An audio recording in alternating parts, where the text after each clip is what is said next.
for his work as an accomplished performer, jazz film documentarian, composer, conductor, and historian, and his commitment to jazz education. Dr. James Hardy Patterson is an institution. He loves Atlanta, and he's given so much to Atlanta and helped us here in Atlanta to uplift and make jazz a part of our lives here in the city of Atlanta. And it was an honor and a privilege to give the proclamation to him today. It was signed by myself and all 15 members of council. And we certainly want to recognize people. We want to give them their flowers while they do. And his are overdue. We should have been proclaiming him a long time ago, but now at this festival, at this time, I think is even more appropriate that he can be with other musicians and be around the spirit and the movement of jazz around him and in the air. And I think he really appreciated it. We certainly miss coming together. We certainly miss our jazz festival, something that we look forward to every year, sort of a rite of passage for summer. But you know, the fall, going into the fall, it's not bad. It's not as hot, but people are coming out and able to social distance and enjoy good jazz music and fellowship with family and friends and hear the great sounds of jazz. Jazz history means a lot to Atlanta. There are many things that the city builds on, and you think about what brings people to Atlanta, and jazz, and particularly all of the jazz festivals that we have, they bring visitors in from other places. And when people come, some of them want to stay because of the music. I know music brought me to Atlanta. And then some people, you know, they come and they want to continue to visit. And of course that helps our revenue, it helps our city, and it certainly helps Atlanta's brand.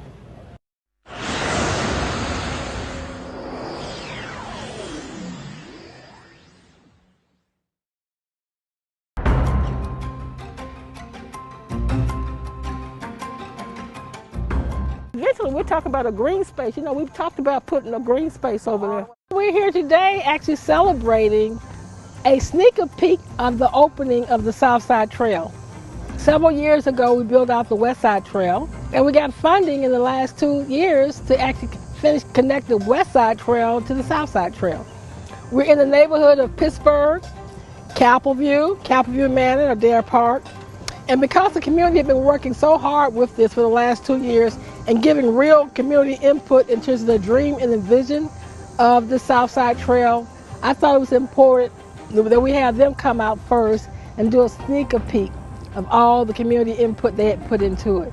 So we've been out here walking the trail, enjoying it. This is just beautiful. It's a beautiful day.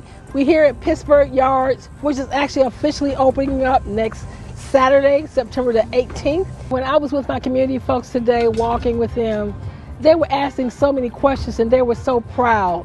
The people in the community, as we was walking, they said, well, Councilmember Shepherd, what about this? What's getting ready to happen here? They already saw development. We saw development going on a multi-family development right on this trail. And so what I did today is I walked with my community. I let them know that there's a commitment by myself and the city to make sure that we actually lift up the South Side. So the Beltline has been a major component of that has spurred some of that. But as I walked with my residents, I shared all the things that are going on the South Side of Atlanta.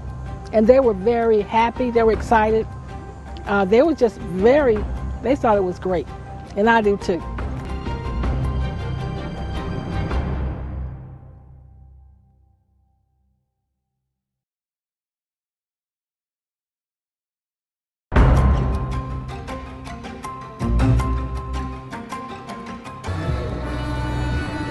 We're out here for our first official kickoff with our partners HelloFresh, Second Helpings Atlanta, and Pratt Industries as we kick off their Meals with Meaning program. Their HelloFresh nationally is going to give away over 60,000 meals a month.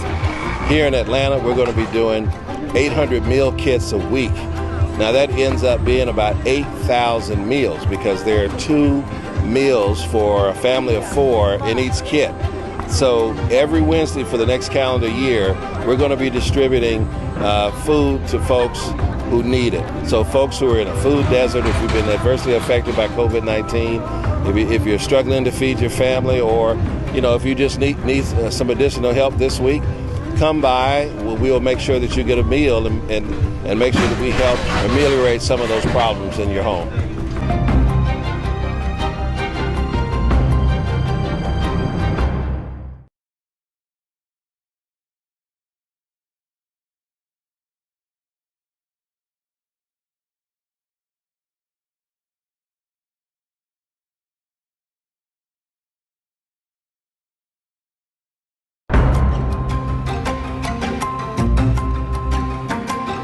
Today we're here in Northwest Atlanta to say goodbye to this old eyesore that has been plaguing this community for over a decade.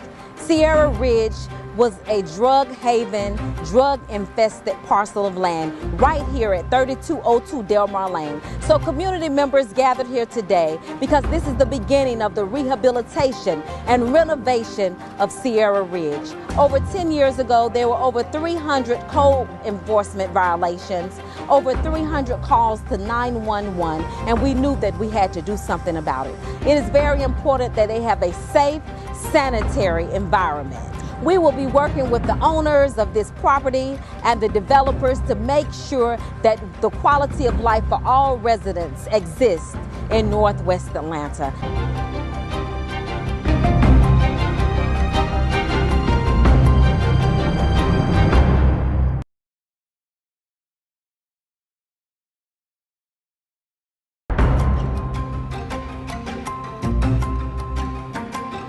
Today, this is a service project in the Bush Mountain community, and we are on the Atlanta Black Crackers practice field, and sometimes they played ball on this field. So they were professional ball players. Many of them went to the major leagues, okay, from right here in the Bush Mountain community. We're refurbishing the ball field here. We've had the family of 2 of the 3 Atlanta Black Crackers that I honored today here.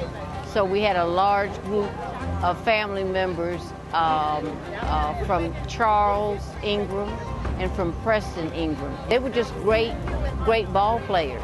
It's just so much history here in this city, not only in the district that I represent, but throughout the city of Atlanta. This is just a great opportunity for us to celebrate bygone years, but to remember those that came before us.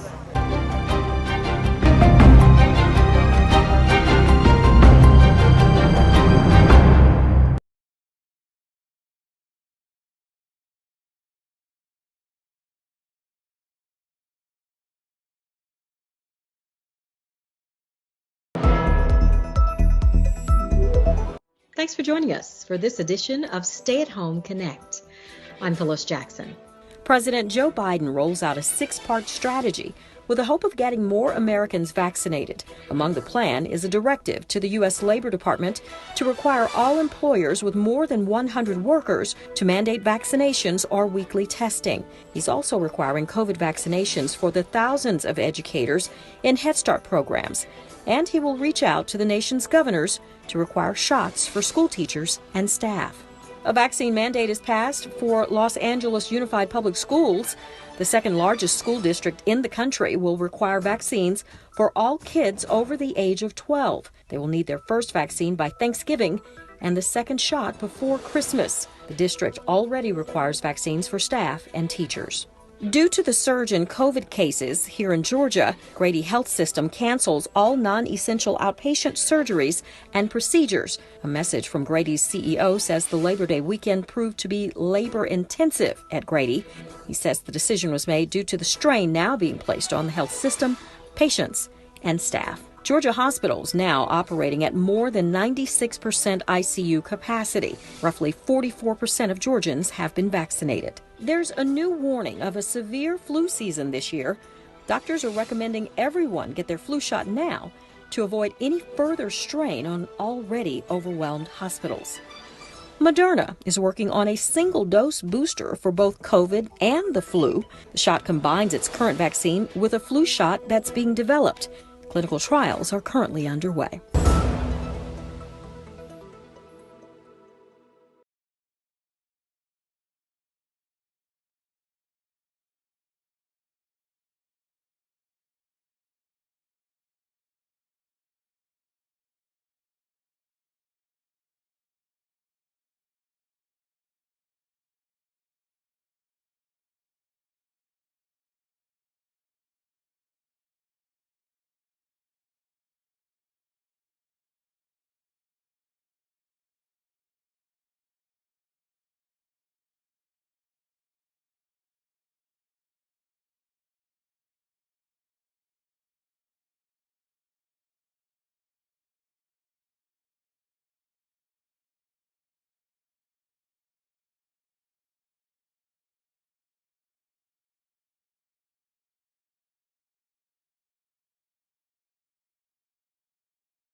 President, and I would like to welcome everyone to today's full council meeting for Monday, September 20th, 2021. Mr. Clerk, the roll call, please. President Felicia A. Moore. I'm present. Council members, Post 1 at large, Michael Julian Bond. Post 2 at large, Matt Westmoreland. Here. Post 3 at large, Andre Dickens. Here. Council District 1, Carla Smith. Here. Council District 2, Amir Faroki. Council District 3, Antonio Brown. Present. Council District 4, Lita Winslow. Council District 5, Natalie Mosby Archibald. Here. Council District 6, Jennifer N. Hyde. Here. Council District 7, Howard Shook. Council District 8, J.P. Matsakite. Council District 9, Dustin Hillis. Here. Council District 10, Andrea L. Boone.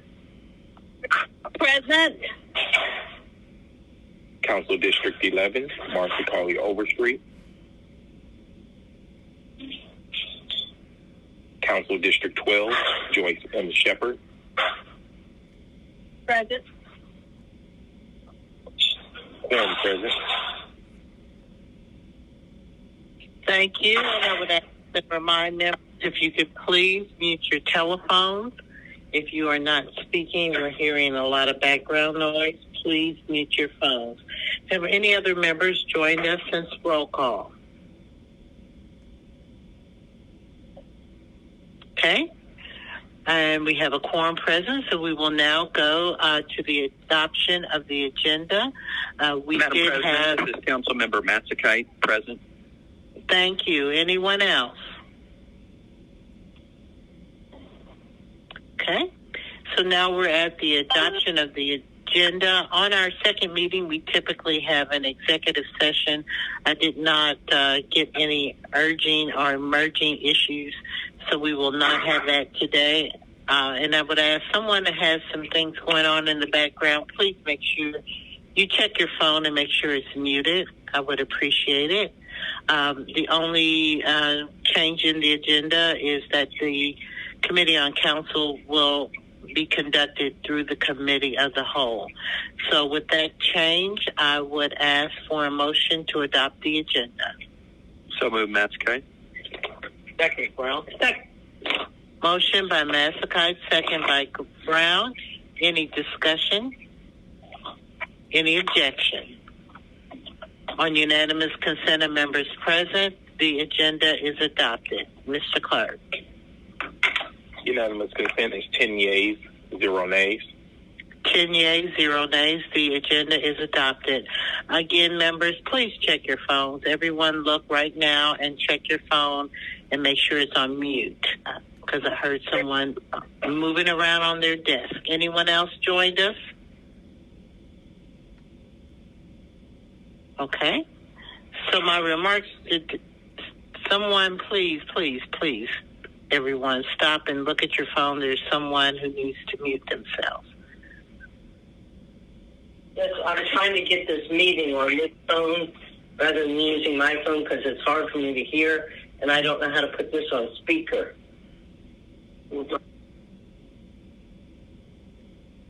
Okay. I'm trying to make sure everyone is muted. Let me go back to my remarks. So, again, welcome to today's meeting. And this month, we will recognize National Hispanic Heritage Month, celebrating the culture and contributions. It goes from September 15th to October the 15th. Also, there's a reminder that the upcoming municipal election is November 2nd. The deadline to register is October the 4th. Early voting starts October 12th and ends on October 29th. That's the last day. The last day to request an absentee ballot is October the 22nd. This and more information can be found at the Georgia Secretary of State's Election Division website and Fulton County's website. And I believe we also have information on the city's website under our election superintendent, which is the municipal clerk. So I would ask everyone, please, if we, for a moment of silence, remember Silas Alexander, also known as Simon Baby, radio host for multiple radio stations in Atlanta. During a 30-year period, announced he has stage 4 pancreatic cancer and succumbed to that. And so we extend our well wishes and prayers to Simon and his family and friends and coworkers. Our continued prayers are with Ms. Jovita Moore of WSB TV for healing, and prayers for all those who are experiencing direct effects of COVID-19 or who have indirect effects in terms of family members, etc. I ask everyone to please be mindful of it and be safe. Also, those that are experiencing poverty, crime, illness, or other life-altering situations. Are there any other council members who wish to add to our moment of silence? Hearing none, if we can go into a moment of silence.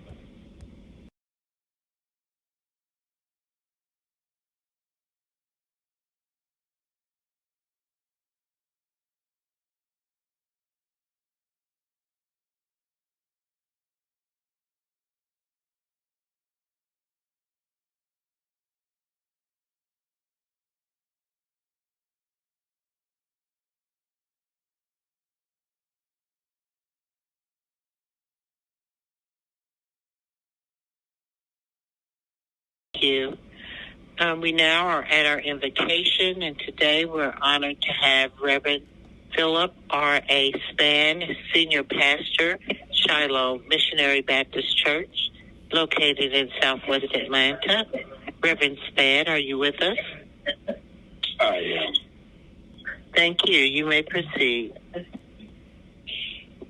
Good afternoon, everyone. Let us pray.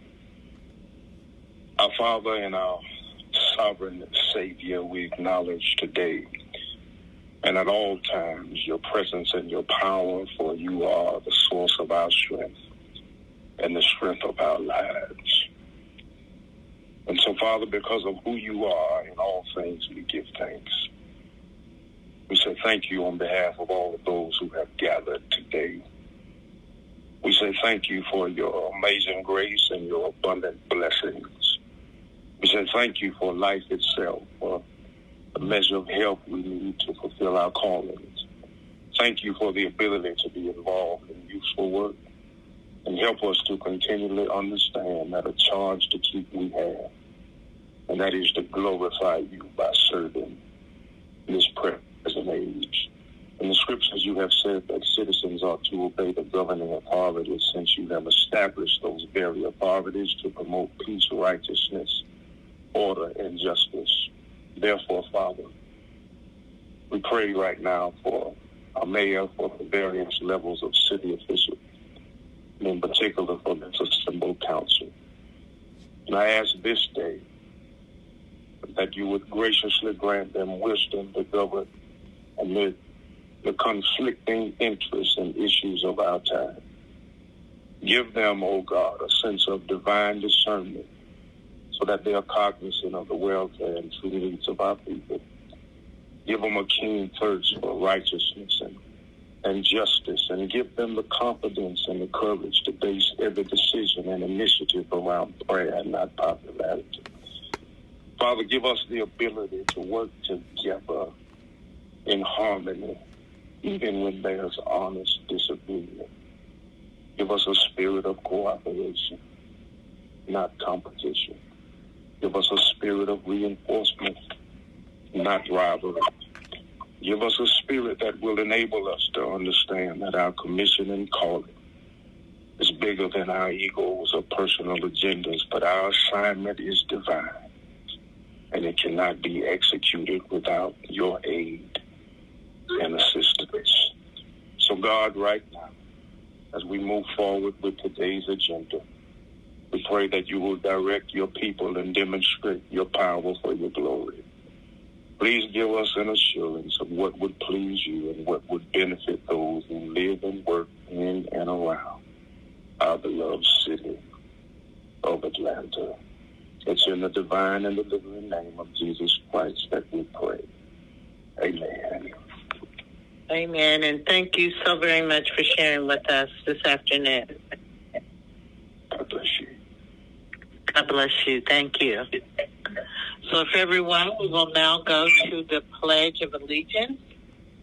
I pledge allegiance to the flag of the United States of America and to the republic for which it stands, one nation, under God, indivisible, with liberty and justice.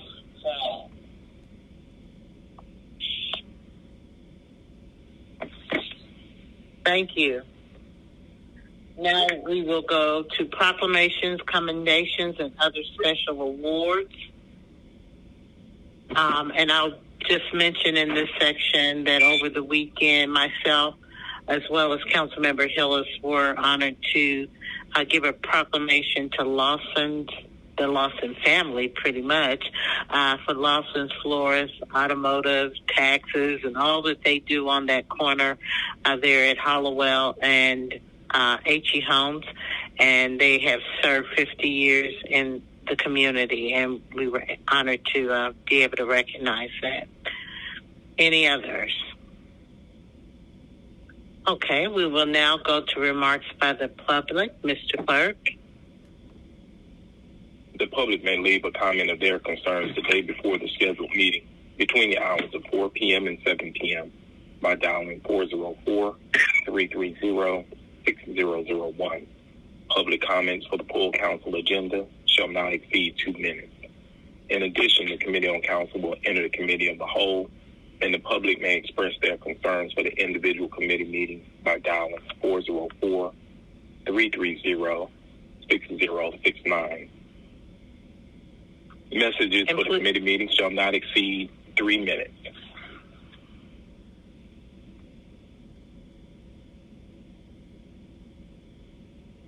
Please make sure your phones are muted. Thank you.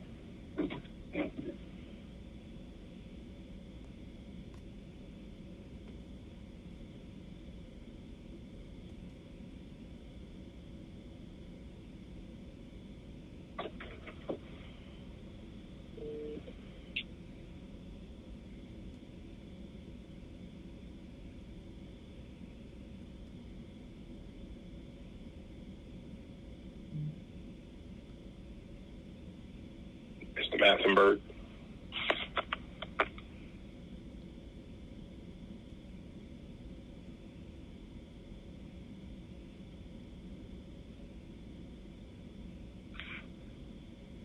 Please hold. The public comment will start shortly.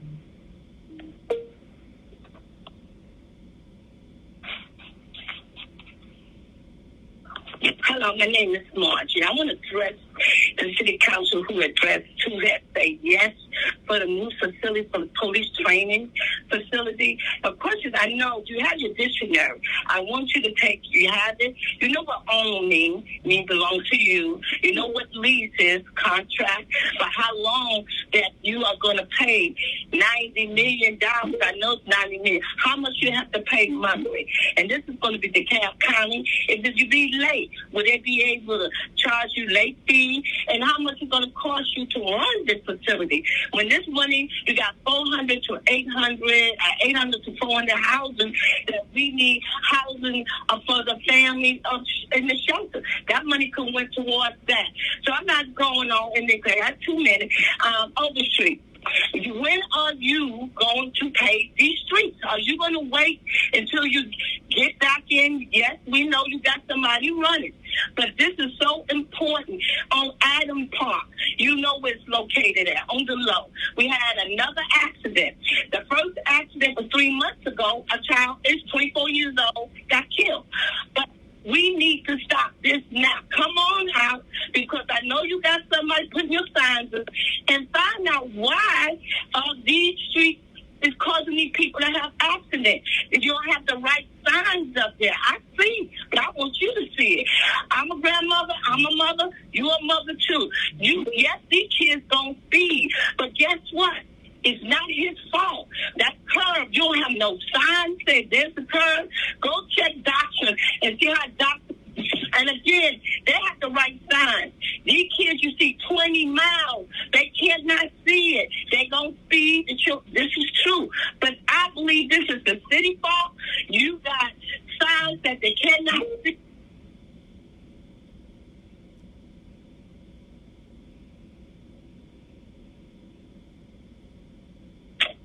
Greetings, council members and staff, and special greetings to you citizens and voters of Atlanta monitoring your government in action this election year. Ben Howard, Senior Advocate, Public Policy Analyst. Within Neighborhood Planning Unit R are City Council District 11 and City Council District 12. Within NPUR, one will find several senior zones. Within NPUR, one will find several senior citizen facilities. Within NPUR, one will find many residential homes. Within NPUR, one will find a number of multifamily dwellings. Within NPUR, one will find a designated representative to the Atlanta Planning Advisory Board, where Debbie Skopczynski is president, and citizen participation is beginning to begin. Given all that, why is it that fewer than 50 of the 20,000 residents and stakeholders within Neighborhood Planning Unit R attend NPUR meetings? Because disparaging citizen participation on the part of the community and counteracting the activities of community advocates such as Edith Latipole, Ron Secure, and Ben Howard, you will also find within NPUR Antonita Robinson, Clovis Clare, Ricardo Jacobs, Lynette L. Scott, Albert Weiss, Allison Hathaway, Cheryl Brown, Agent X, Sherry Williams, and the NPUR 9 who are not friends of citizen participation.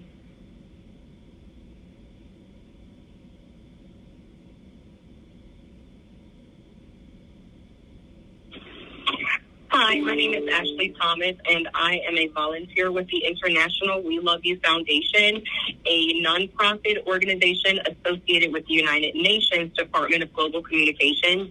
On September 26th, we will actually be hosting a mega blood drive for not only the state of Georgia, but even for volunteers to come from the southeastern states of the United States to the Georgia World Congress Center. We appreciate the opportunity to explain about our blood drive, our initiative to save lives through giving blood, and also to introduce about our organization a little bit more to the Atlanta City Council. Thanks, and have a great day.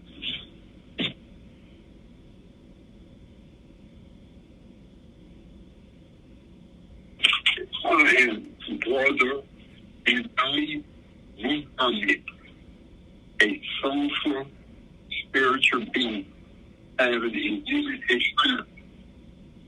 I ask for counsel. To hear your ancestors, hear the cry from the grave of Martin Luther King, Jose Wade. Hear the cry of the Elijah Muhammad. We're here in Georgia in the 21st century with all the technology that you say is of relevancy to the lifestyle and the changing of the opportunities for the people to have access to the greater life. But why is it that, George, American descendants of slaves don't have further housing? Houses that they can pandemic, come out of the condition of knowing that the building is on the street, don't have the protection, even as a bird does in a tree. A person and a darker person than that. In Atlanta, a city that's been fighting for justice and freedom for people ever since we know of Atlanta. Early on, I asked the mayor today, take the jail, make it into a training center, take the resources we got to do better for the masses of the people that are the darkest people that are suffering over this earth. Brother Anthony.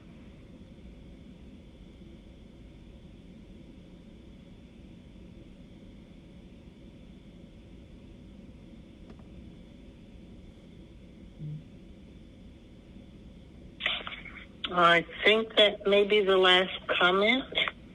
And so now we will thank those members of the public who participated with your public comment. We always appreciate that.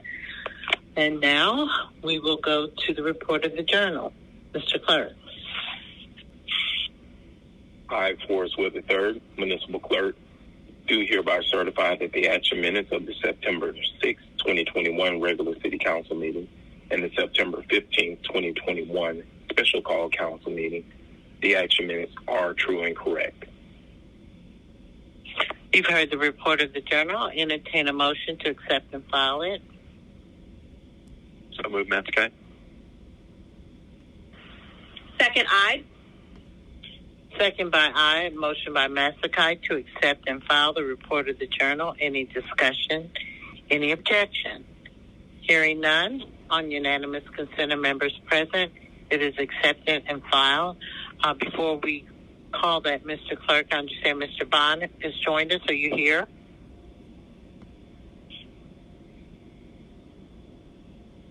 Mr. Bond?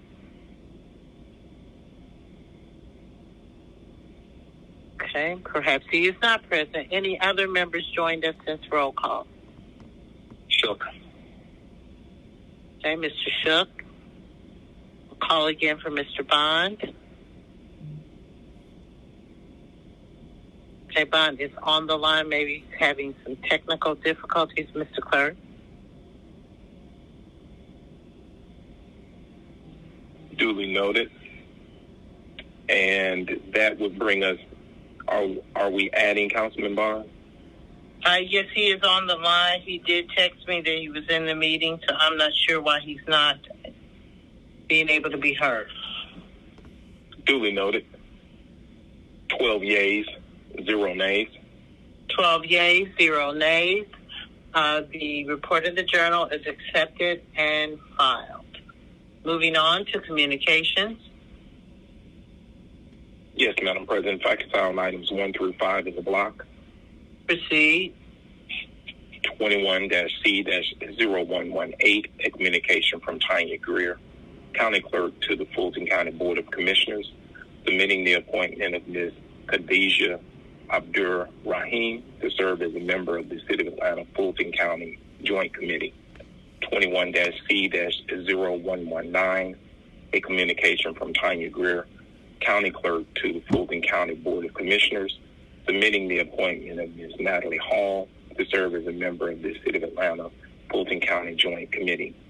21-C-0120, a communication from Tanya Greer, County Clerk, to the Fulton County Board of Commissioners, submitting the appointment of Mr. Marvin Arrington Jr.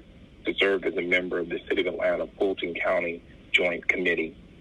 21-C-0121, a communication from Claudia Sari, Circuit Public Defender for DeKalb County, accepting service to the Public Safety Commission. 21-C-0122, a communication from Chief Procurement Officer Martin Clark, submitting the September 7th, 2021 through September 10th, 2021 weekly contract report to the Atlanta City Council and Clerk of Council, pursuant to Section 2-1142 of the Atlanta City Code of Ordinances. Staff recommendation to accept and file. Staff recommendation is to accept and file. Is there a motion to accept and file these communications? So moved, Madam Chair. Second, aye. Motion, Matsakite, second by I to accept and file. Any discussion? Any objection? Hearing none, on unanimous consent of members present, they are hereby accepted and filed, Mr. Clerk. What was that? Unanimous. Unanimous consent is 12 yeas, 0 nays. What happened? And Mr. Bond? Yes, Madam President. I'm sorry. I don't have my agenda in front of me, but when we get to the claims on the consent agenda, there's an item I want to pull off. All right. And if you could mute in between. Thank you. Thank you. I apologize. No problem. So now if you proceed, Mr. Clerk, with the communications. 21-C-0123, a communication from Patrick Labatt, Fulton County Sheriff, appointing Ms. Amanda Pritchett to serve as a member of the Public Safety Commission. Staff recommendation to refer to Public Safety and Legal Administration and Committee on Counsel. Let it follow that course.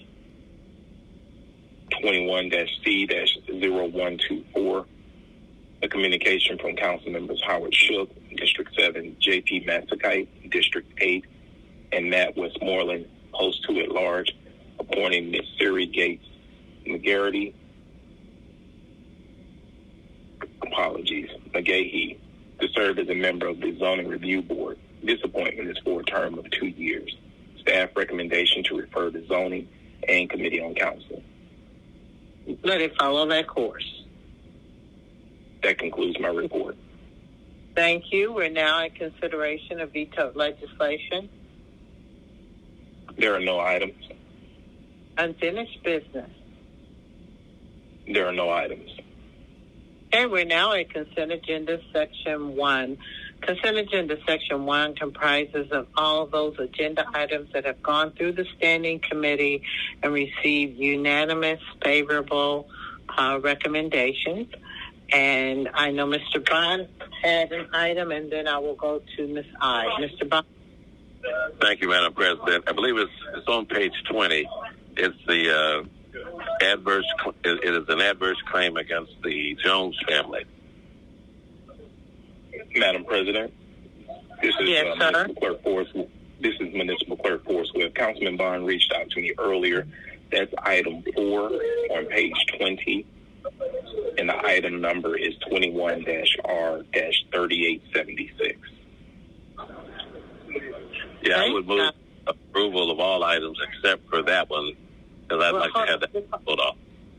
Okay. Let me continue with other members who have items. So now we're at Miss. Okay, thank you, Mr. Bond. Ms. I.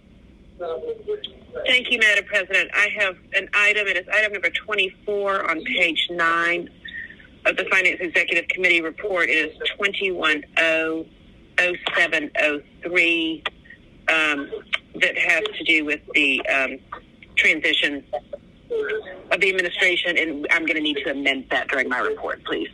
Oh, and would you please mute your phones, Mr. Bond, maybe if you have finished speaking. Any other items to be removed? Okay, we have 2 items. Item 4 from Mr. Bond and item number 24 from Ms. I. Anyone else? All right. Let's open the vote on all remaining items. The motion is to adopt. Please hold. The vote is now open.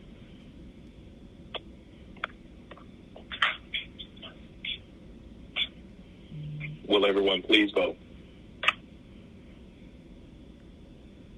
Okay, let's see. Ms. Boone, how do you vote?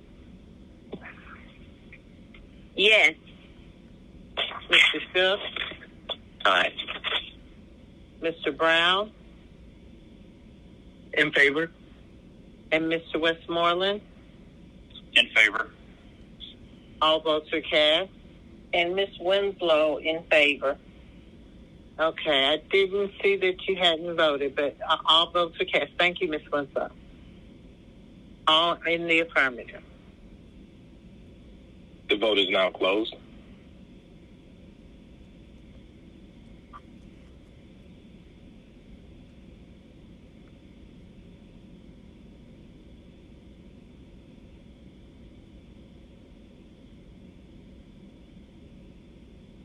Populating votes.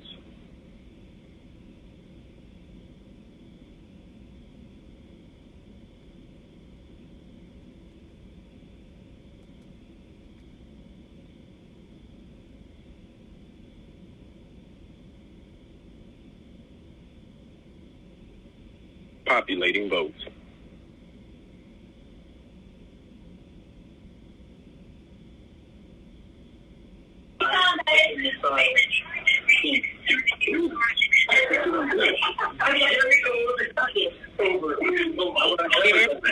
Please mute your phones.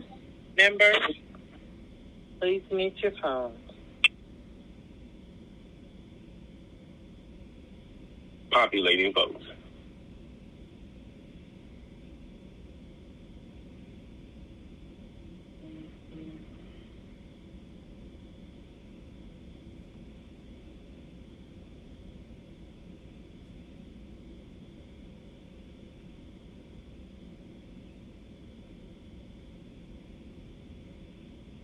Still populating votes.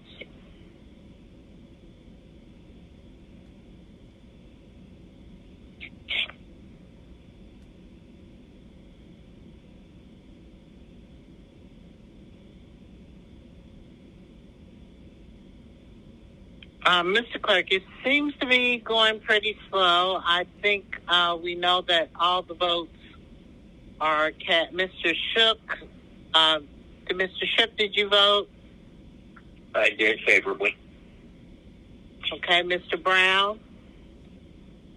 Yes, I was in favor. And Mr. Westmoreland? I am also in favor. So those votes need to be populated, please. Duly noted.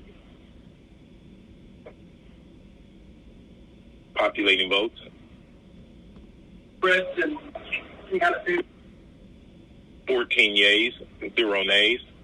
14 yeas, 0 nays. The consent agenda is adopted. And go to consent agenda section 2. Consent agenda section 2 are all items that are on first read at council and will be referred to the committees as indicated, and I so hereby refer them as indicated. So we now go to our reports of the standing committees. The first committee is the Committee on Council, the Honorable J.P. Massatite, Chair. Thank you, Madam President. Are we in the Committee of the Whole? No, you need to make that motion. I'd like to make a motion to move into the Committee of the Whole for the purposes of having the Committee on Council. Second, Hillis.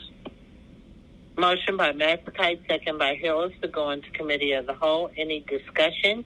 Any objection? Hearing none on unanimous consent of members present, we are in the Committee of the Whole. Mr. Clerk.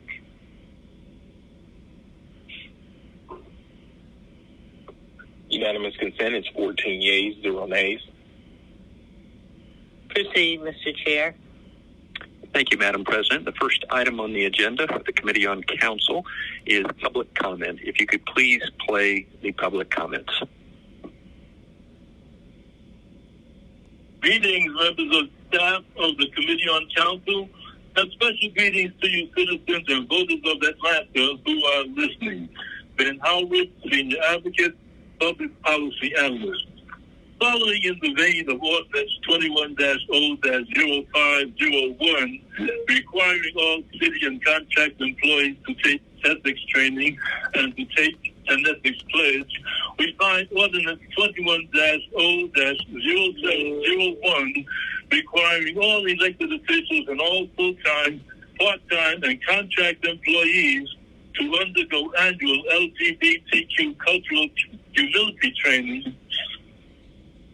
Does this focus on ethics and proper conduct extend to entities like the People TV Board of Directors? No, not as long as they're being allowed to conduct board meetings in defiance of their oath to abide by state laws and the Georgia Open Meetings Act. Does this focus on ethics and proper conduct extend to entities like Neighborhood Planning Unit R? No, not as long as the NPUR 9 is allowed to fake the democratic process for revising the NPUR bylaws this coming Wednesday. Will the day ever come when the spotlight of ethics and proper conduct might shine on the NPUR 9, Anthony Robinson, Paula Claire, Ricardo Jacobs, Renette L. Scott, Albert White, Allison Hathaway, Cheryl Brown, Agent X, Sherry Williams, and the NPUR 9 cohort supporters and protectors? As things look right now, one can only hope. United States of Christ, my name is Henri Jordan. Jesus said unto her, I am the resurrection and the life. He that believeth in me, though he were dead, yet shall he live. John 11, chapter 25th verse. I am the resurrection is one of Jesus' greatest I am statements, signifying his power to give eternal life. That Montgomery sin leads to eternal death. But the end of the earth will I cry unto thee, but my heart is overwhelmed. Lead me to the rock that is higher than I. Psalm 61st chapter, 2nd verse.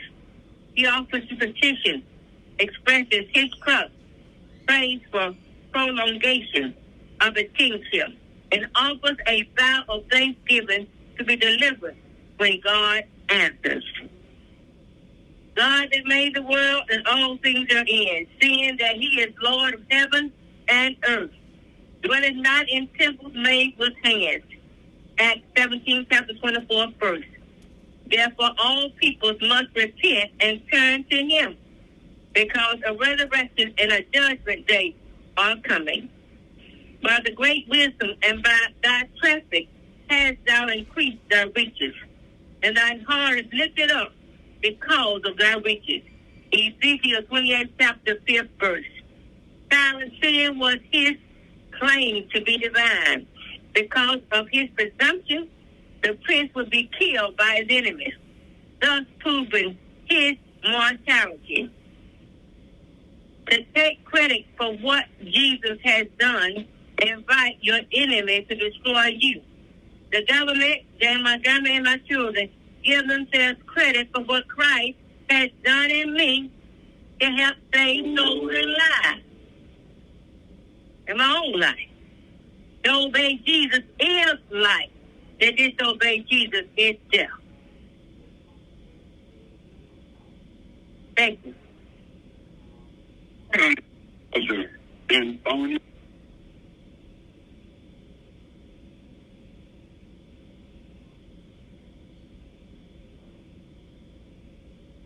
that is religion anymore. Everything is energy. Everything is connected to a source. The source of all creation is the one we may have. It's being first. Because it's you. But it's only one source. So I ask you, members of committed council, you know the source that gives you life, the source that allows the abundance of energy for the whole universe to have a share in that abundance. I ask you, why did in 1993 a commission was initiated, a commission, Atlanta Commission on women to be members of the community, giving input about how we can better the lives and better the ways women, especially the seniors and children.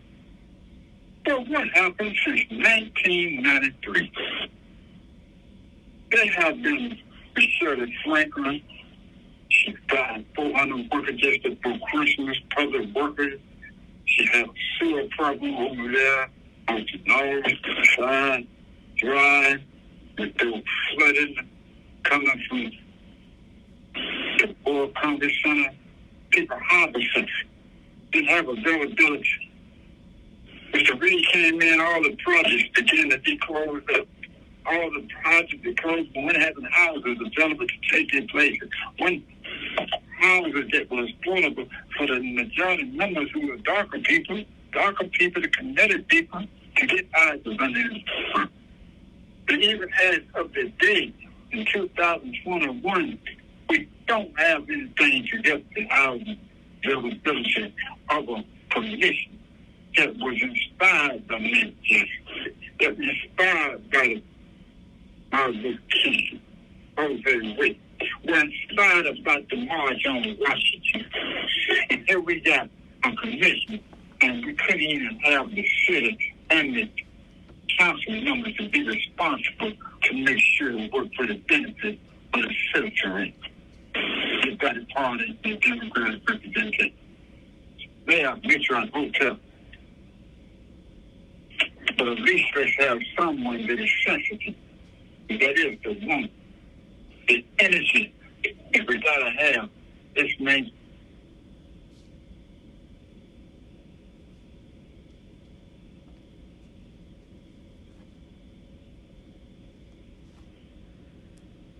Mr. Chair? Yes, thank you, Madam President. I believe that concludes our public comment. Today on our agenda, we have 7 communications and 1 held item. Without objection, I'd like to take the 7 communications, excluding number 4, as a block together. Then we'll come back and pick up number 4 and the 1 held item. Proceed. Thank you. The first item is 21C0102, a communication from Elizabeth Coyle, chair of the Beltline Network, submitting the appointment of Mr. David Mitchell to serve on the Atlanta Beltline Tax Allocation District Advisory Committee. This appointment is for a term of 2 years, and this was favorable with the CDHS committee on the 14th of September.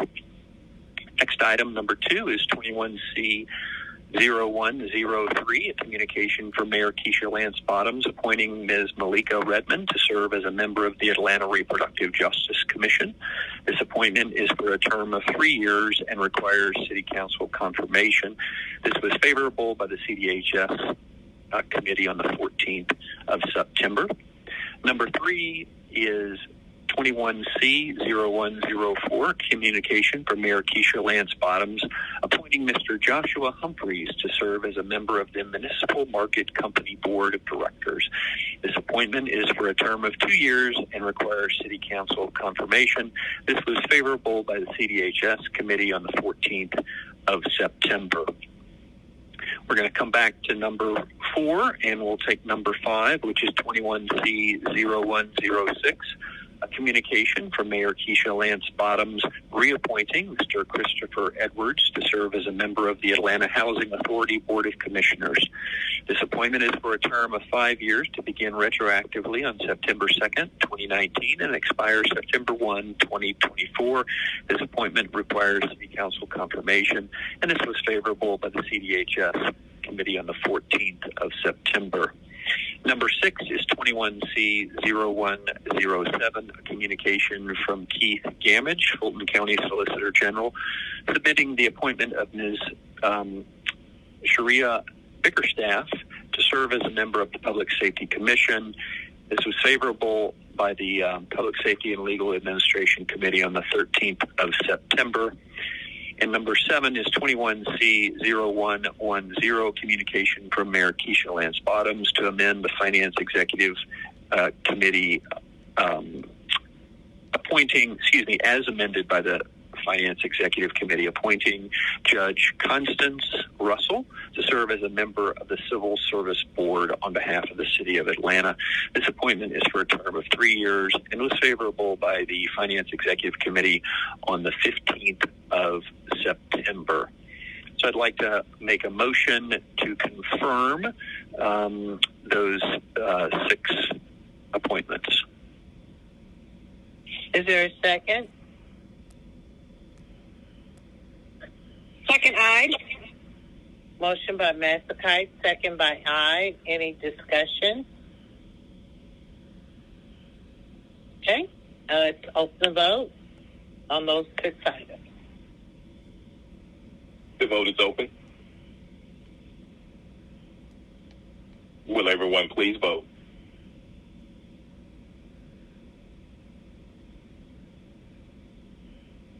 Shepherd, yay.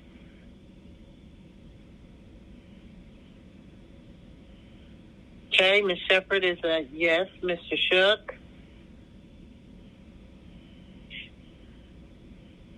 Aye. Winslow? Yes. Brown? Yes. Westmoreland? In favor? Bond? Aye. All votes are cast in the affirmative.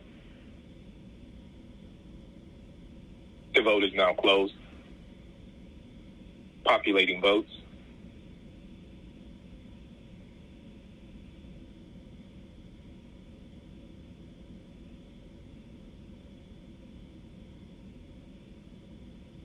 Populating votes.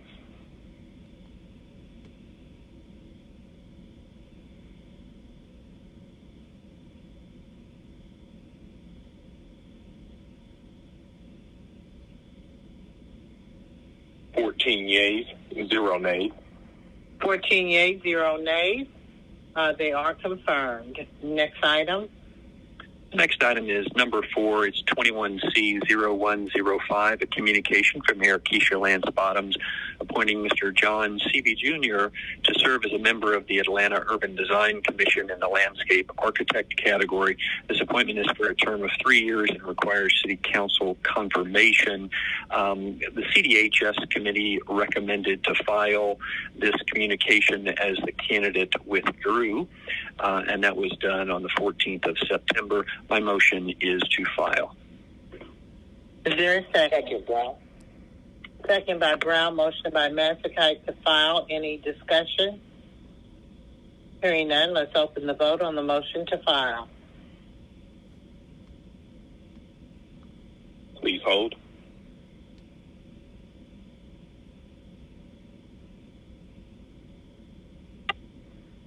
The vote is now open.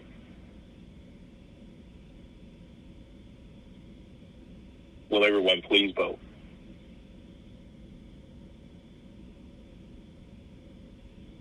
Ms. Winslow, how do you vote? In favor. Westmoreland? In favor. Bond? Aye. All votes are cast in the affirmative. The vote is now closed.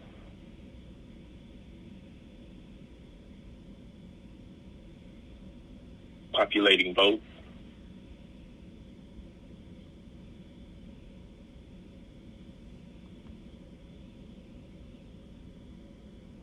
Yeas, 0 nays. 14 yeas, 0 nays. It is filed. Next item. Next item is on our held papers, and there is a substitute. I'd like to substitute correct some of the polling places. I'd like to bring forth the substitute. Motion to bring forth the substitute. Is there a second? Second. Second by aye. Motion by Massacite to bring forth the substitute. Any discussion? Any objection? If there's no objection on unanimous consent of members present, the substitute is before us. Mr. Clerk. Thank you, Madam President. This is 21. Hold on one second, Mr. Clerk. Unanimous consent is 14 yeas, 0 nays. You can proceed. Thank you.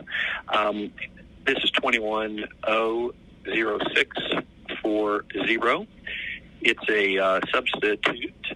It's by the Committee on Council to amend City of Atlanta Code of Ordinances, Section 66-2, precinct boundary lines and polling places by amending the 2017 precincts and polling places ordinance in Fulton County precincts 2A1, 2F1, 2F2, 2L2, 2W, 3I, 3F, 6D, 6D2, 6E. Mr. Mayor, I don't know if you're using your speaker or you need to step back from the phone just a bit. We're not hearing it, so if you could start over. Certainly. Can you hear me better now? Could you hear me better now? Yes, sir. Okay. Apologies.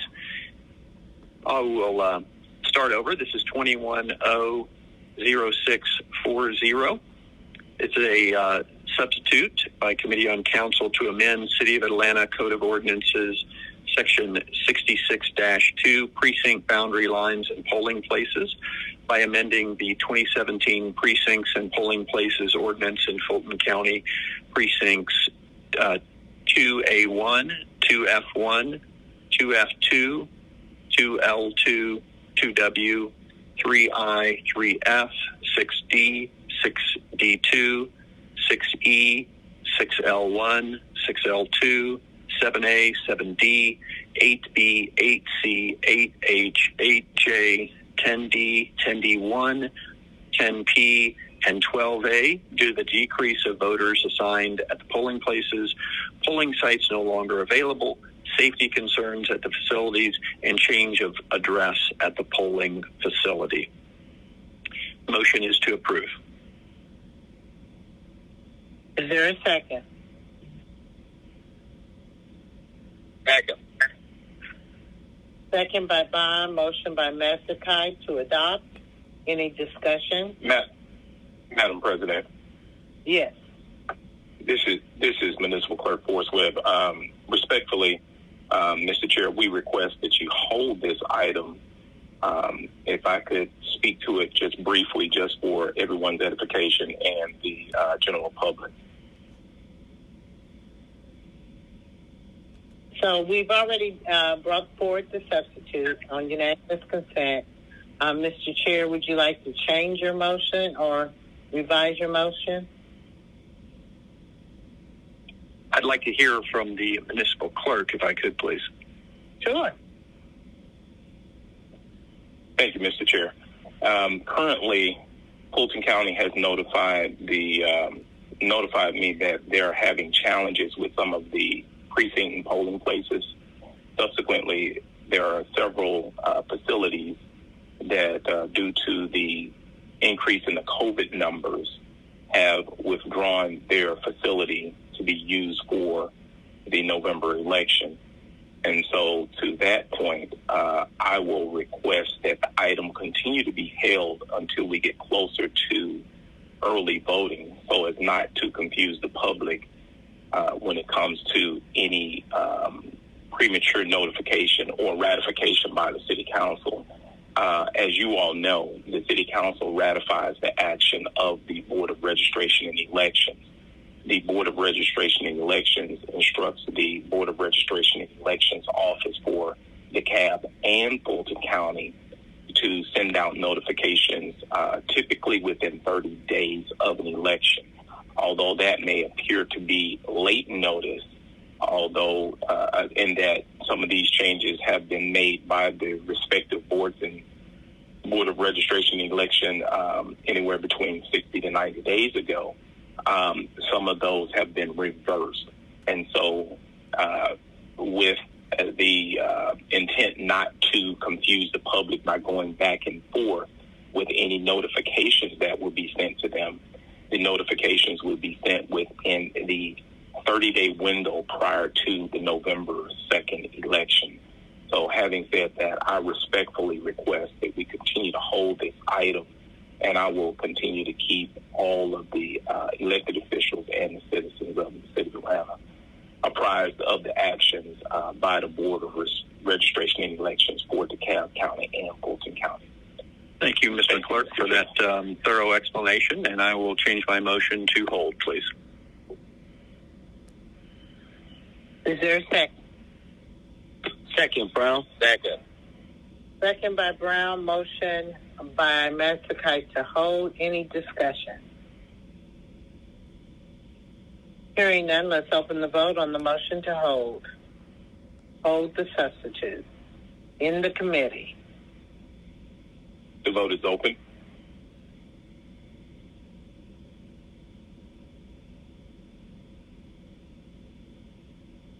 Will everyone please vote? Mr. Bond, how do you vote? Aye. Westmoreland? In favor. Winslow? In favor. Hillis? Aye. All votes are cast in the affirmative. The vote Thank is you, now Madam closed. President. Populating votes.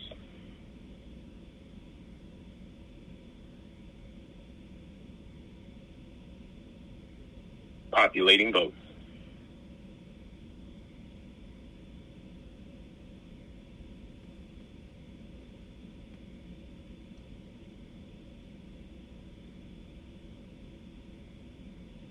Populating votes.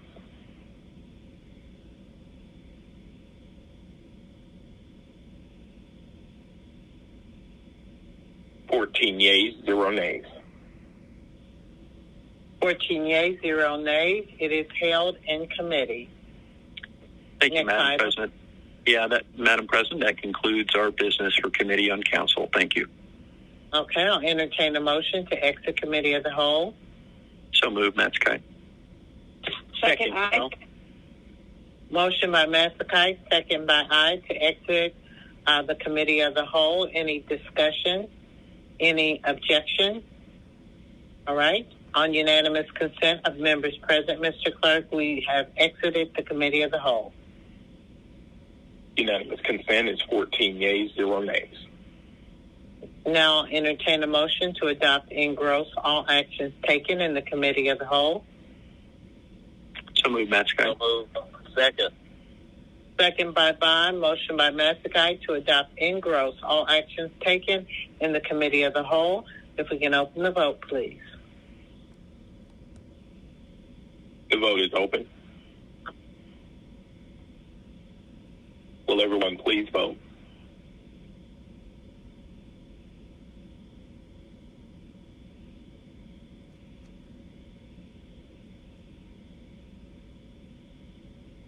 Ms. Winslow, how do you vote? In favor. Okay, Mr. Hillis, Aye. Brown, In favor. Westmoreland. In favor. All votes are cast in the affirmative. The vote is now closed. Populating votes.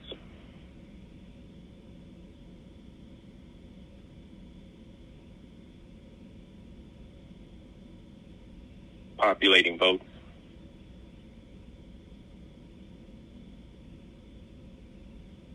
Yeas, 0 nays. 14 yeas, 0 nays. All items are adopted in gross from the committee of the whole held by Committee on Council.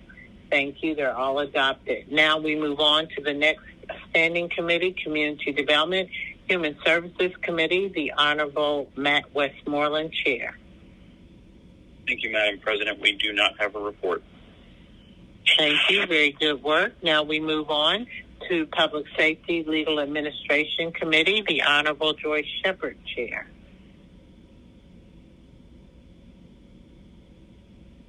No report, Madam President. Wonderful. Good work. Now we move to the Zoning Committee. Madam President. Oh, yes, you do have an item. That's right. Mr. Bond's paper that was pulled off the hill, Madam Chair. Okay, I am so sorry. Let me get it. Could you pull it up? I'm sorry. Which one was that, Mr.? I wasn't prepared, guys. I'm sorry. That is off of the consent agenda, Mr. Bond? It was page 20, item number 4 of the consent agenda, 21R 3876. Okay, hold on. I'm getting there. 20, item 4, yes.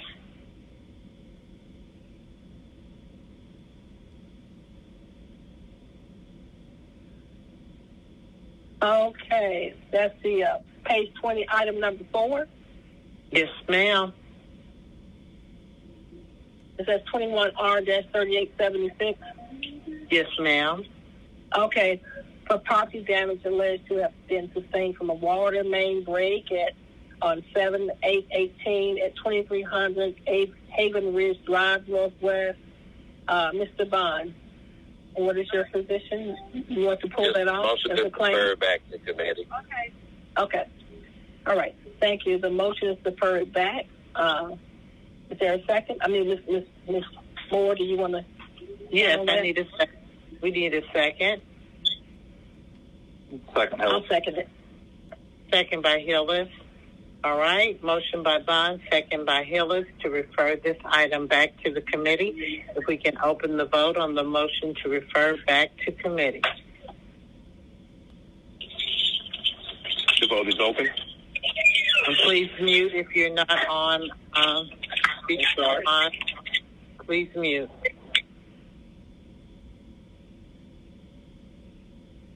Will everyone please vote? Okay, see, Mr. Westmoreland, how do you vote?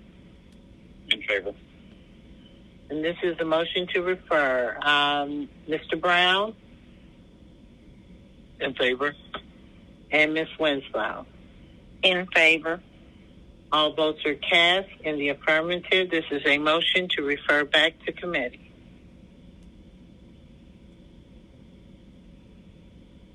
The vote is now closed. Populating votes.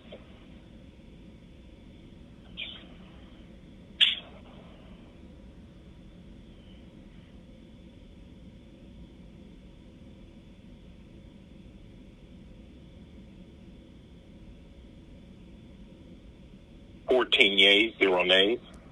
14 yeas, 0 nays. It is referred back to the committee. Thank you, Madam Chair. Thank you, Madam Chair. Madam President. You're welcome. We're now at Zoning Committee. The Honorable Vice Chair, Carla Smith, presiding. Thank you, Madam President. If everyone will please turn to scroll to page 38 on your agenda. I would like to take items 1 and 2 together as a block, please. Proceed. Item number 1, 21-0-0483Z-21-45. The location is 1445 Carroll Drive. This is a change to rezone from I-2 to R5. Item number 2, 21-0-0615Z-21-71.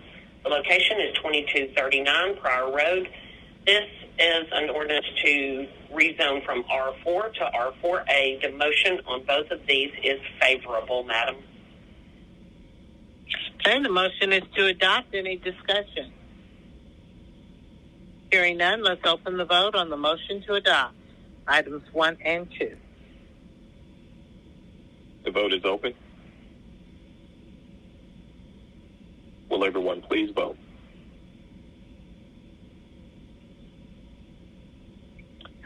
Mr. Bond, how do you vote?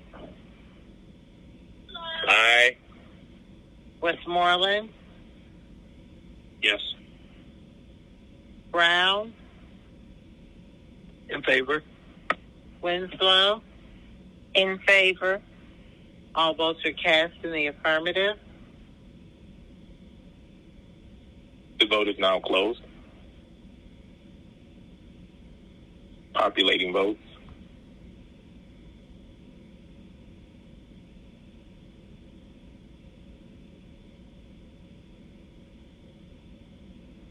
Yeas, 0 nays.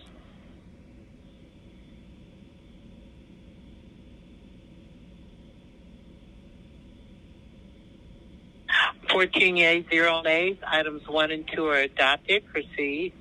Number 3, 21-0-0391 U-21-09.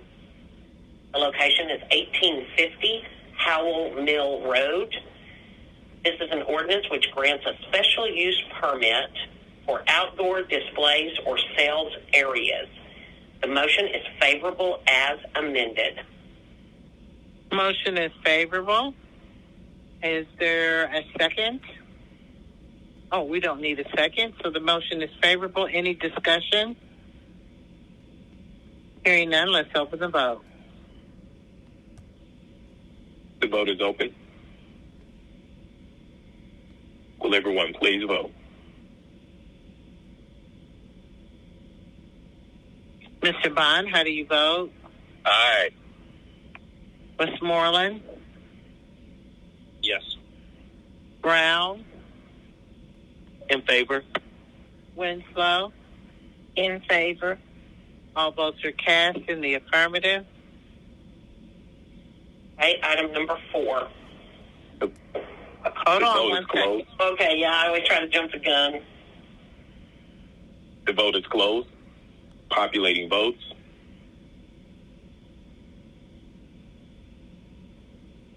Populating votes. 14 yeas, 0 nays. 14 yeas, 0 nays. It's adopted. Next item. Okay, number 4 is 21-0-0614. Z-21-70. The location is 2151 Prior Road, and this was going to change from R4 to R4A, and the motion is to adverse. Motion is to adverse. Any discussion? Hearing none, let's open the vote on the motion to adverse. The vote is open. Will everyone please vote? Mr. Bond, how do you vote? Aye. Westmoreland? In favor. Brown? In favor. Winslow? In favor. All votes are cast in the affirmative. The vote is now closed. Populating votes.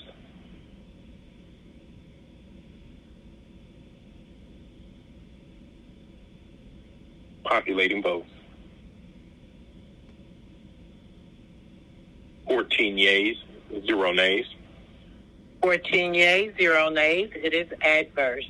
Next item.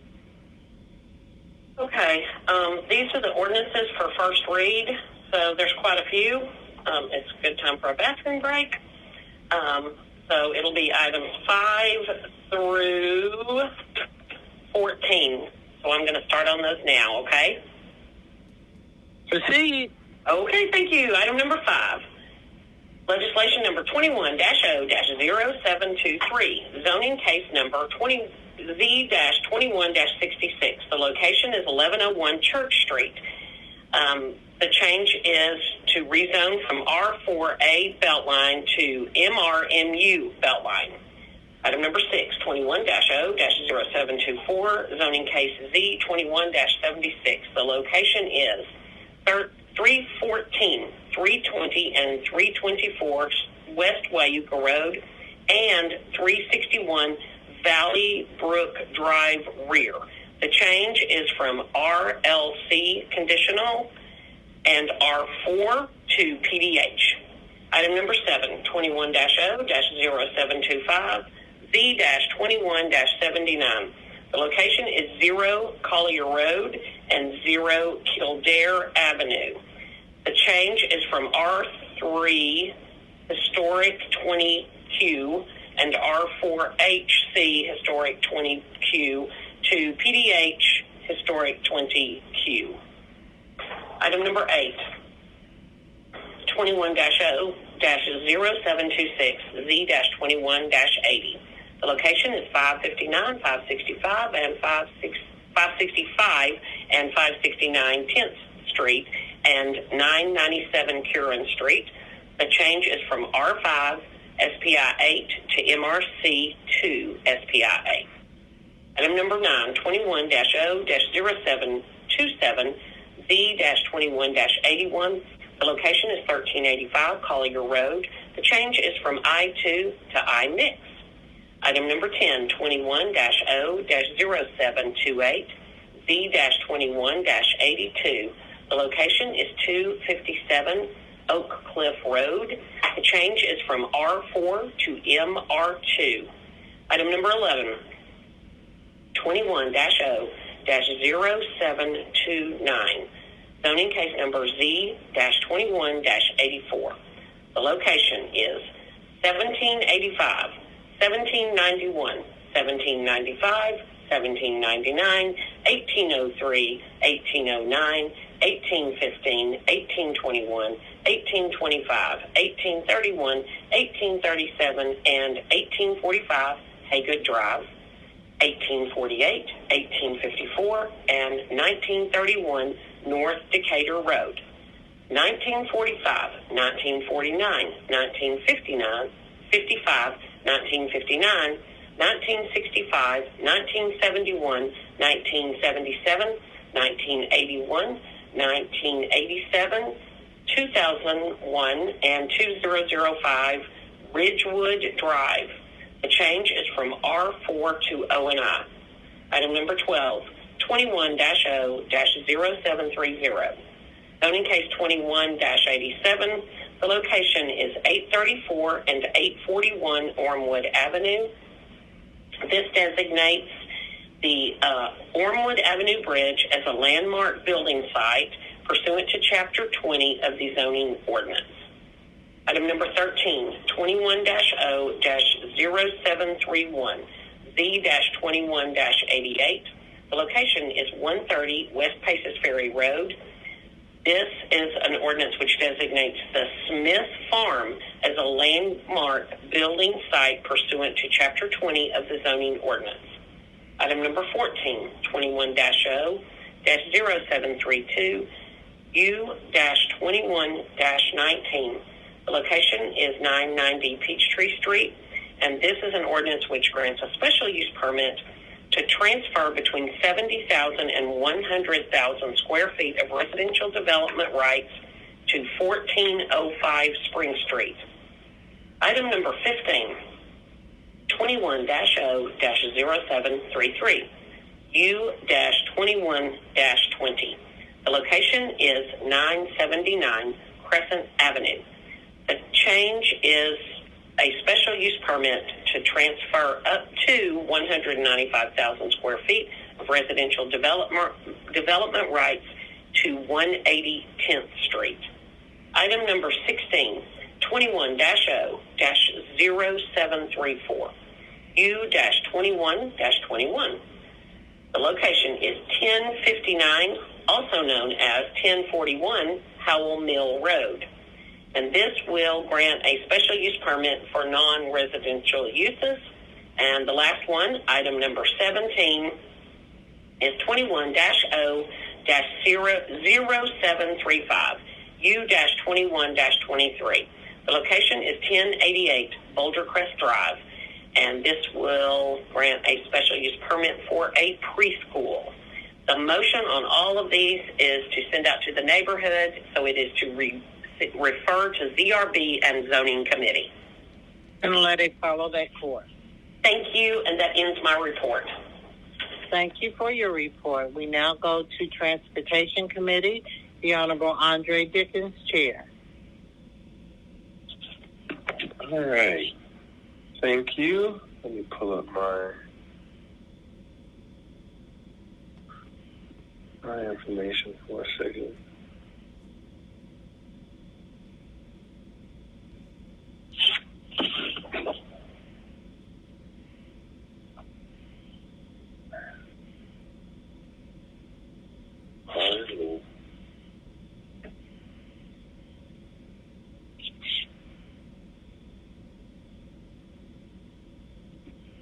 All right, so we have two items. First item is on page 48, and it's item number 1. And this is 21R3901, Professional Services Agreement for On-Call Commercial Real Estate Consulting Services. It was favorable on condition, and we just need to attach the IPRO report. And it was held until that. Well, it was favorable with that condition. The condition has been met.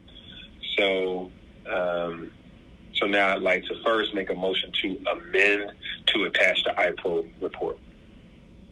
Is there a second? Second, Matsky. Second by Matsky. Motion by Dickens to amend to add the IPRO report. Any discussion? Any objection?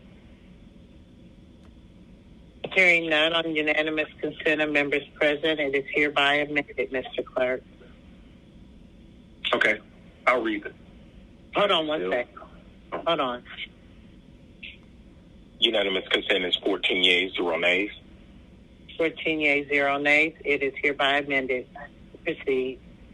Okay, it's a resolution by Transportation Committee authorizing the mayor or her designee to execute a professional services agreement for on-call commercial real estate consulting services with Jones Lang LaSalle at Hartsfield-Jackson Atlanta International Airport, not to exceed $1.2 million for the initial term. All work to be charged to and paid from account numbers listed herein and for other purposes. I make a motion to adopt as amended. Motion is to adopt. Is there a second? Second, Brown. Second by Brown. Motion by Dickens to adopt as amended. Let's open the vote if there's no discussion. Any discussion? All right, let's open the vote.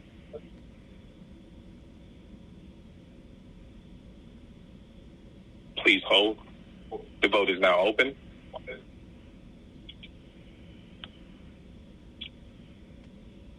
Will everyone please vote?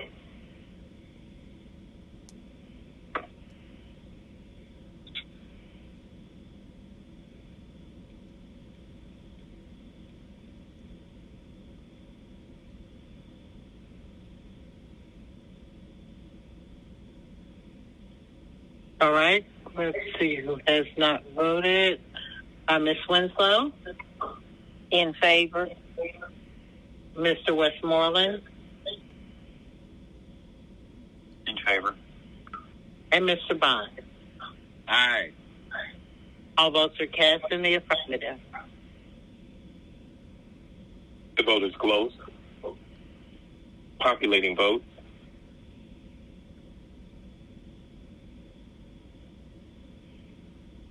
Populating votes. 14 yeas, 0 nays. 14 yeas, 0 nays. It's adopted. Next item. Okay, the next item is on page 48, item number 2. It's a similar situation where we have to amend to add the iPro report. And so this is 21R 3903, an agreement for South Cargo Building A parking lot expansion. I make a motion to amend to attach the iPro report. Second, Metzger. Second by Matsakite. Motion by Dickens to amend to add the iPro report. Any discussion? Any objection? Hearing none on unanimous consent of members present, we will amend it. Mr. Clerk? Unanimous consent is 14 yeas, 0 nays. 14 yeas, 0 nays is hereby amended. Continue. A resolution by Transportation Committee authorizing the mayor or her designee to execute an agreement for project number listed, South Cargo Building A, parking lot expansion with C.W. Matthews Contracting Company for services at Hartsfield-Jackson Atlanta International Airport on behalf of the Department of Aviation in an amount not to exceed $2.309 million. $214.90. All services will be charged to and paid from the account numbers listed and for other purposes. I make a motion to adopt as amended. Motions to adopt. Any discussion? First of all, second by Matsakite. Any discussion? Hearing none, let's open the vote on the motion to adopt as amended. The vote is open. Will everyone please vote?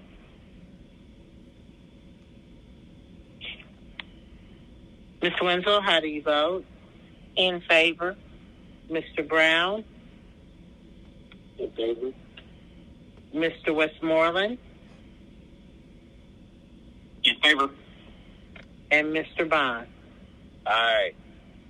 All votes are cast in the affirmative. The vote is now closed. Populating votes.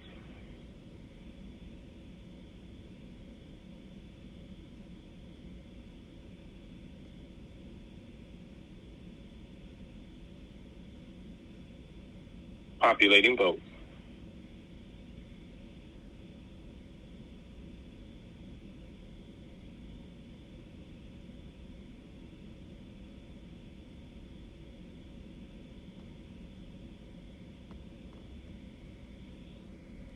14 yeas, 0 nays. 14 yeas, 0 nays. It's adopted. Next item. And that concludes the report of the Transportation Committee. Wonderful. Thank you. We now move to Finance Executive Committee. The Honorable Jennifer I, Chair. Thank you, Madam President. I have the one item that came off of consent, so I'm going to do that first. That was on page 24 of the agenda. It was on page 9 of the agenda, item number 24, and it is 21-0703, which is an ordinance by council members Carla Smith, Andrea Albina, and Matt Westmoreland, as amended by Finance Executive Committee to amend Chapter 2, Article 4, Section 2-185 of the City of Atlanta Code of Ordinances to provide for the security and other services and facilities to be provided to the mayor-elect during the mayoral transition, the security services to be provided to the outgoing mayor, and the ceremony of the inauguration of newly elected city officials, to authorize the Chief Financial Officer to amend the fiscal year 2022 budget, allocate appropriate funding for the mayoral transition and inauguration to occur in fiscal year 2022 and for other purposes. And first, I need to make an amendment that's going to update the caption and add an account number in Section 2. And that amendment sheet, everybody, is in your packet down at, I think it's somewhere around page 24. Instead of the caption, it adds the language to authorize the Chief Financial Officer to create the appropriate department numbers necessary to implement the provisions of this ordinance and to amend the fiscal year 2022 budget. And then way down in Section 2, it adds the language, so it will now read, the Chief Financial Officer is authorized to create the appropriate department number 040102, Executive Mayoral Transition Office. I will make an amendment to make those two changes. Second, Shook. Motion by I, second by Shook. Any discussion? All right. Hearing as any objection to the amendment? Hearing none, on unanimous consent of members present, we will hereby amend it. Mr. Clerk. Unanimous consent is 14 yeas, 0 nays. It's hereby amended. Continue. Thank you. And this had been on the consent, so it came out of committee favorably with a recommendation to adopt.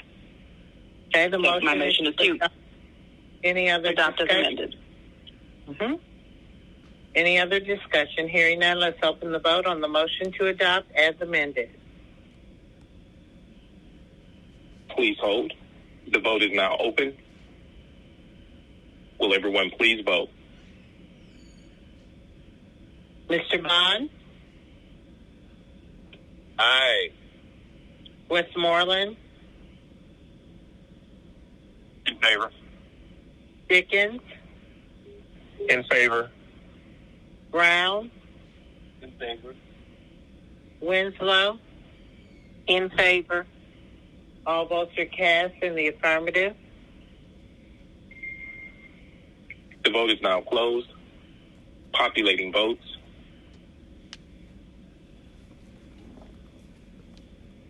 Populating votes.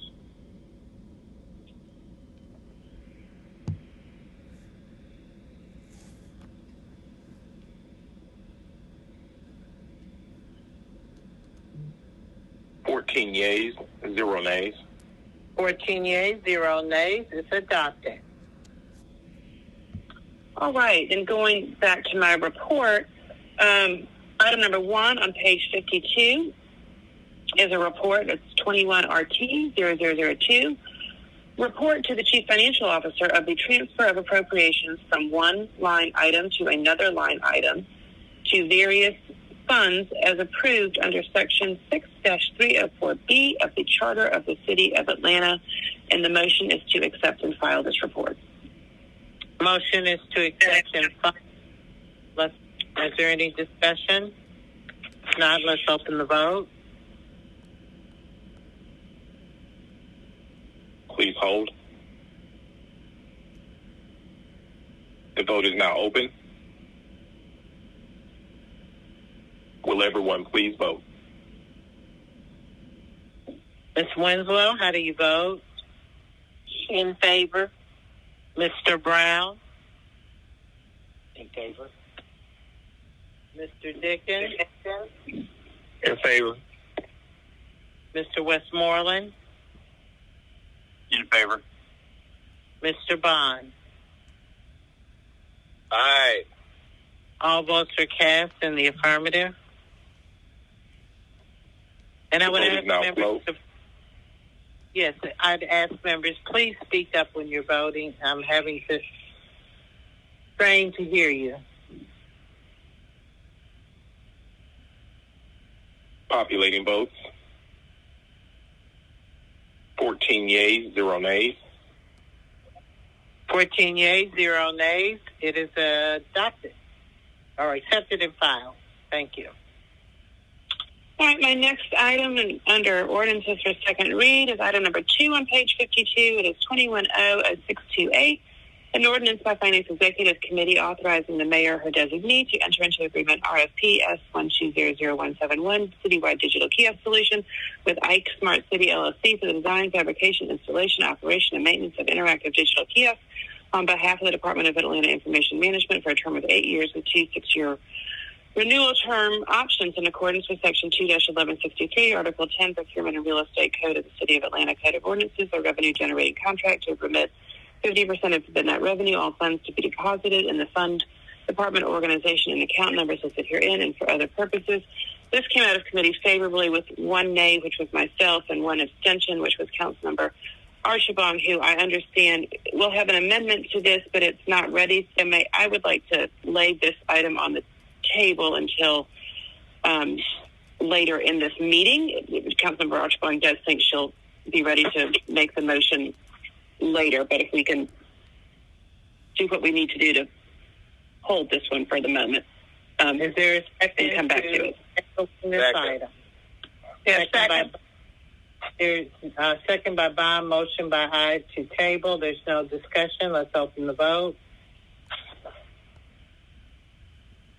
Please hold. And if I'm correct, Mr. Parliamentarian, I think it takes 2/3.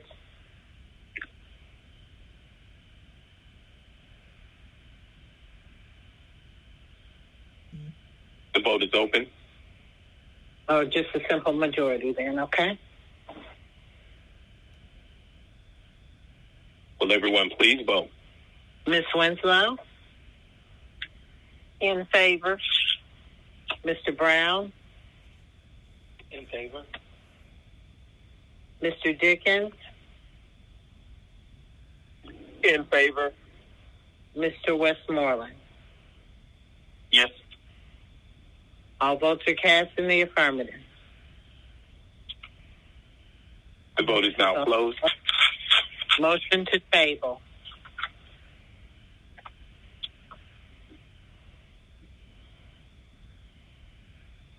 Populating votes.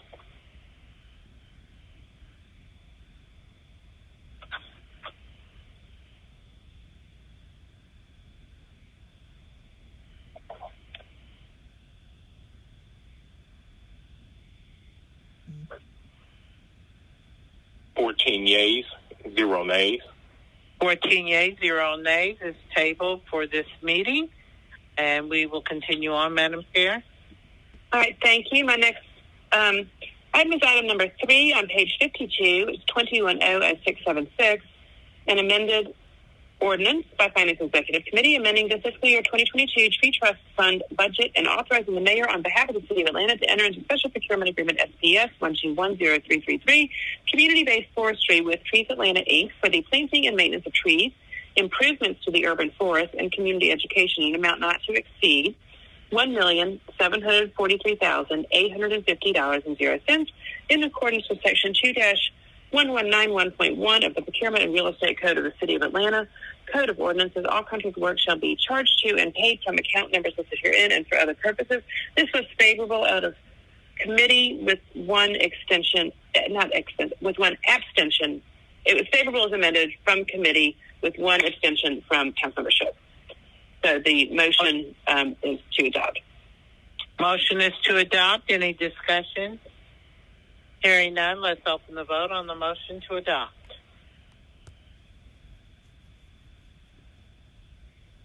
The vote is open.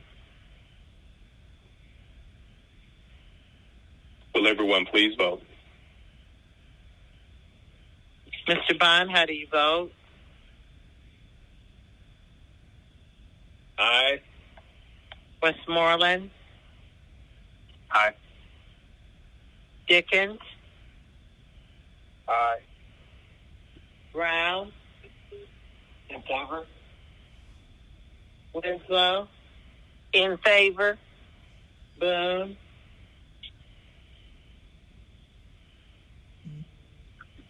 All votes are cast in the affirmative. The vote is now closed.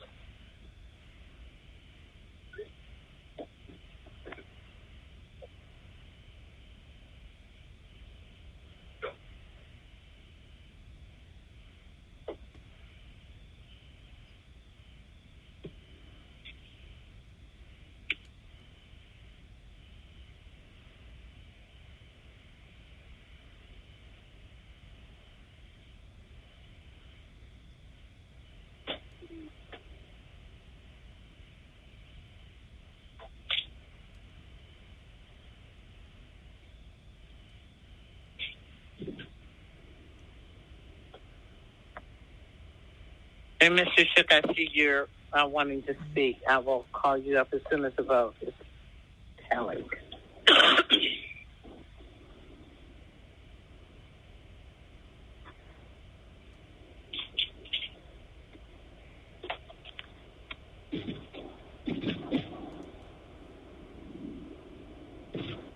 And will we please check the agenda items you're now voting on?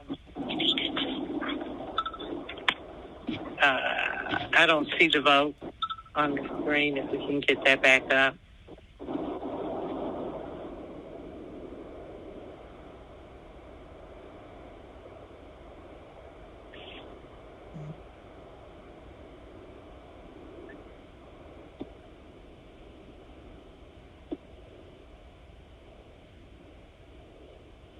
Okay, Mr. Clark, it's taking a bit long. Do we have a tally?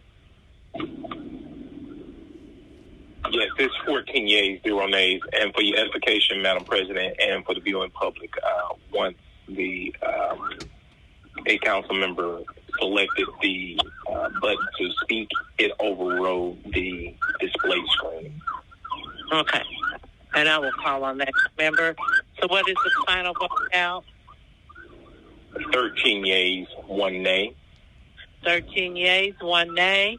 It is adopted. Now we will go to Mr. Shook. Yeah, thank you. Just a moment to explain my vote. I'm going to be consistently crotchety when it comes to diverting money that I think should 100% be devoted to planting trees to go to other purposes. It's, I'm going to continue to feel that these planted trees, especially over the long haul, are going to be far more valuable than the sources to which they're otherwise frittered away. And just to point out that over the years, this amounts to millions of dollars that really should probably go to planting trees. But thank you. Thank you, Mr. Shook. Any other comments? All right, let's move on. Is there any other items in this committee? Yes. There are. The next one is item number 4 on page 53. It is 21-0697, an ordinance by council members Andrea L. Boone, Joyce M. Shepherd, J.P. Messikite, Marcy Collier Overstreet, and Madeline Mosley Archibald, as amended by Finance Executive Committee to amend Chapter 2, Article 3, Division 1, Section 2-190B, and Chapter 2, Article 4, Section 2-194 of the City of Atlanta Code of Ordinances to establish the Mayor's Office of Violence Reduction, to authorize the Chief Financial Officer to create the appropriate department organizations, and to anticipate and appropriate the necessary funding in connection with the creation of the Mayor's Office of Violence Reduction, to authorize the Chief Financial Officer and the Commissioner of the Department of Human Resources to transfer any positions currently assigned to any office or department operating under the executive branch to the Mayor's Office of Violence Reduction, as shall be necessary to facilitate the immediate commencement of the operations of the Mayor's Office of Violence Reduction and for other purposes. And the motion out of committee was to refer to Public Safety and Legal Administration Committee. All right, motion is to refer. Any discussion? Hearing none, let's open the vote on the motion to refer. The vote is open.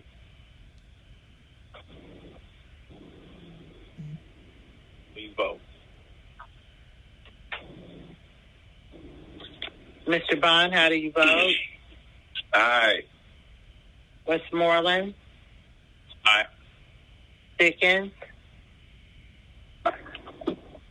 Aye. Brown? In favor? Winslow? In favor.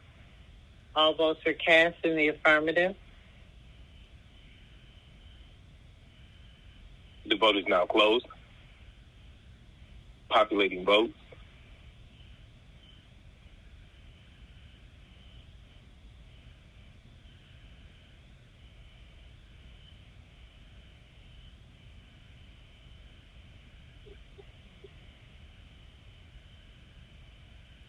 Fourteen yeas, 0 nays.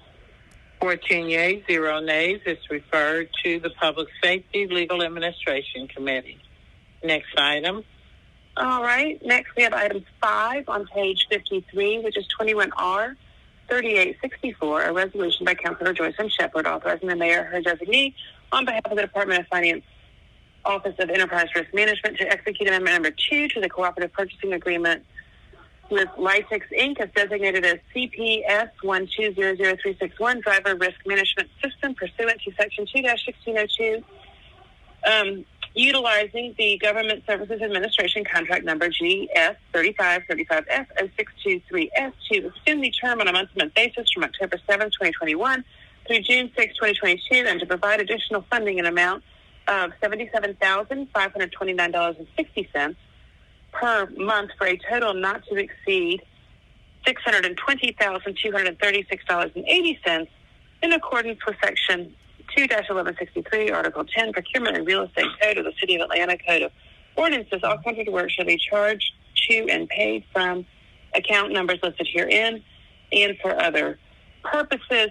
The recommendation out of committee here is to file because it needs to be resubmitted as an ordinance. So that is the motion. Motion is to file. Any discussion? Hearing none, let's open the vote on the motion to file. The vote is open.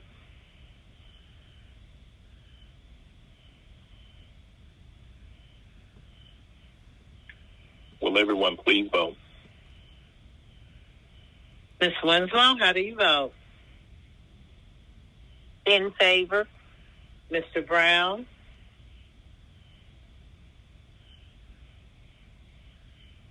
Mr. Brown? In favor. Mr. Dickens? In favor. Westmoreland? Yes. Bond? Aye. All votes are cast in the affirmative. The vote is now closed. Populating votes.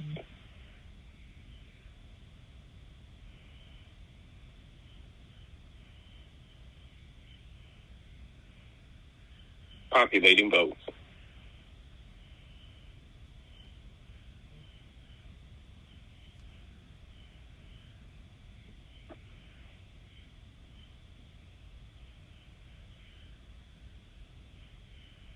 Fourteen yeas, 0 nays.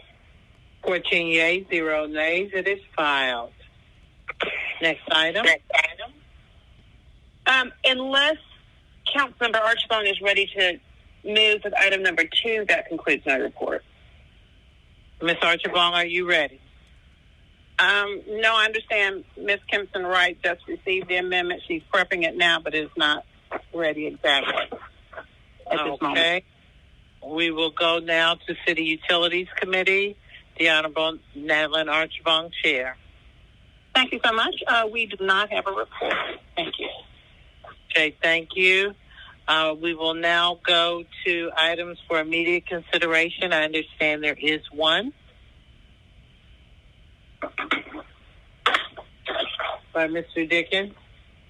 Yes, Madam President, there is one that comes to us from the administration, the law department, and I'll read it in its totality.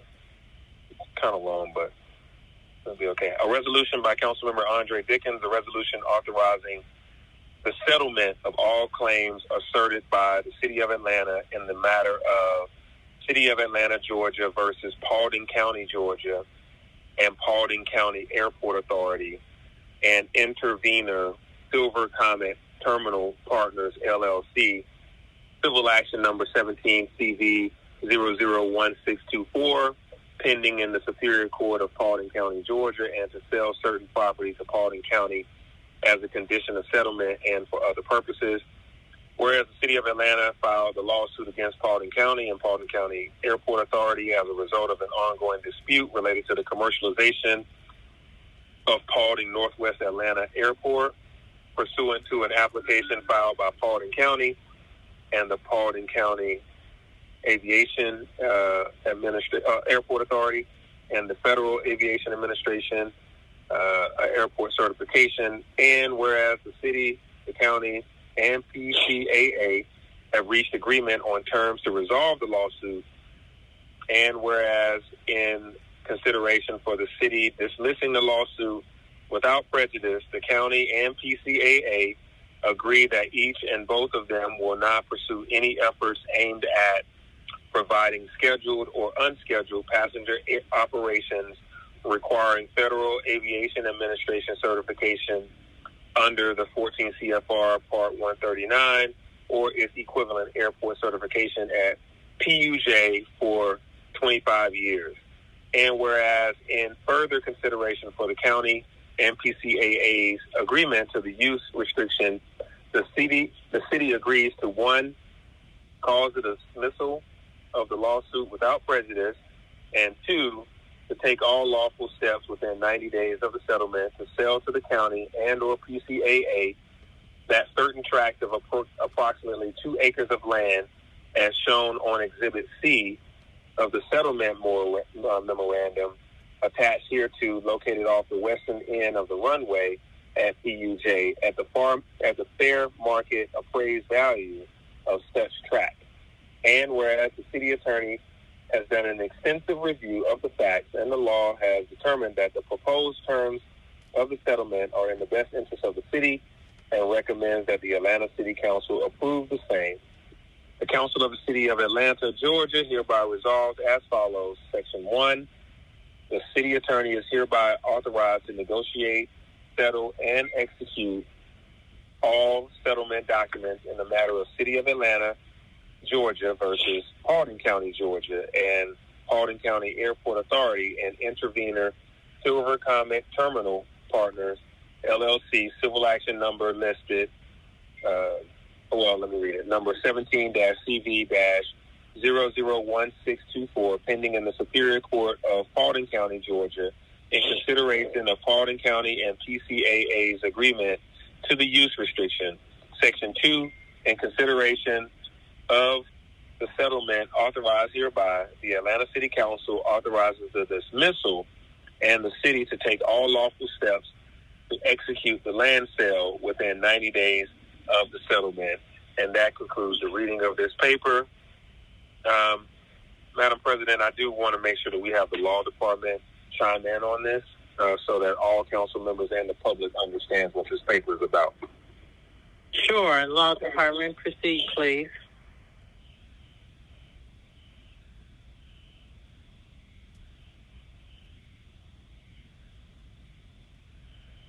Can we be sure that the law department representatives are unmuted?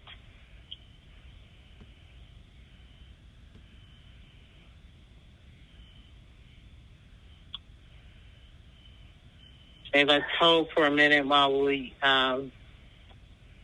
Massenberg, if you will check if you have unmuted law department representatives. And if you are on, speak up so we can see if we can hear you.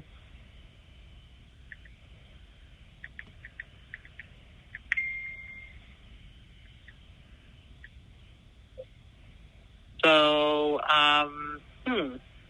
Mr. Massenberg, would you... Hello? Okay, here we go. Councilmember, I just was unmuted. This is Nina Hickson, City Attorney. This matter involves some litigation that was brought, I believe, back in 2017, which resulted in an agreement for Paulding County not to move forward with the commercialization of its airport. There was some delay in the resolution of this because there had been a challenge in court to the efforts to engage or to enter into this kind of agreement. The court decision went in favor of being able to enter into this particular agreement, and so we are bringing it today for immediate consideration, while Paulding County is bringing it for immediate consideration today to its governing authority. The resolution allows us to authorize the settlement. It does not actually result in the transfer of the properties. That will have to come back to you, but we will be able to take the steps pursuant to the authorization of council to complete the settlement of this matter. Are you saying that the settlement would be to allow them to use commercial property or not? I don't think. No, the settlement means they would not. In other words, they won't make an effort to commercialize the Paulding Airport such that it becomes a competitor of the Atlanta Airport. However, we would be transferring 3 tracts of land that were that should have been transferred in the initial transfer of property to Paulding County. All right, thank you. Please mute your phones if you're not talking. If you do want to speak, please indicate with the speaker button. And I do not see anyone indicated, so is there anyone who's not on the system who wants to ask the question? Yes, Madam Chair, Madam President, I have a question. Sure. So, Ms. Hickson, I know that we originally owned quite a bit of acreage in Paulding County. Did we sell some of it to them? Yes, we did. Okay. Do you recall how many acres? It was quite a few acres. I can't remember. I do not recall specifically, but if anybody on my staff does and they can text me, I'll provide that information. Okay. And because I think originally we had bought that land. This has been years. It might have been under Maynard Jackson's first administration. We had bought that property in terms of looking at a second airport if one was needed as an overflow from the Atlanta airport. Okay.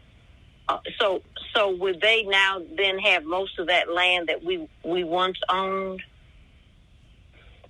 I don't know if it's most of it, but they will have the land that we. They'll have a portion of it. What I'm told is 163 acres, but Mr. B should probably be able to provide additional information on the general manager. Is he on the line? If he's on the line, I'm not sure. Okay, we would need to go in the committee of the whole to hear from the general manager. I don't know that we. Yeah, Ms. Winslow, because I think I was around too. I think she's talking about the original acreage that we gave to them. Right, but I don't recall what the acreage was. I don't think we gave it all to them. I think we gave a portion to them, didn't we, Madam President? Yes, it wasn't all of it. It definitely was not all of it. It was only a portion. Okay. And I remember because we made sure that they would agree not to commercialize their airport for the property that we gave them. But it was not all of it. Okay. So we're now going to be deeding over an additional 2 or 3 tracts to them that was not in, that should have been in the original, I guess, sale of property to them. Is that correct, Ms. Hickson? That is correct. Okay. And so they would not be able to do anything for the next 25 years in terms of a commercial airport. That's correct. Okay. Okay, thank you. That's all the questions I had, Madam President. Thank you. Anyone else? Madam Chair. Yes, Mr. Bond. Well, there's got to be somebody who knows if we still own property in Paulding County, or have we divested completely with this transaction, or do we still have some ownership of property there? Mr. Bond, I do not know, and I would have to wait for my staff to respond to that. Yeah, and I'm just saying, Mr. Bond, as I know it, the last time I chaired transportation, we still own property in Paulding and Dawson, and a portion of Paulding was given to the county, and that's what they're talking about. But we still own the airport. Actually, property is out there, and the State Department of Natural Resources manages it for us. That's my recollection. I don't believe they had all of it. Yeah, but someone else needs to come. My memory's more grayer than yours, and I would just like to know what specifically we do own if we were to approve this today. Okay, well, hopefully someone will check our city attorney so that she can relay that information. I'm sure she's trying to find out. So can we hold your question, Mr. Bond, and see if anyone else has any questions while we're attempting to get that answer?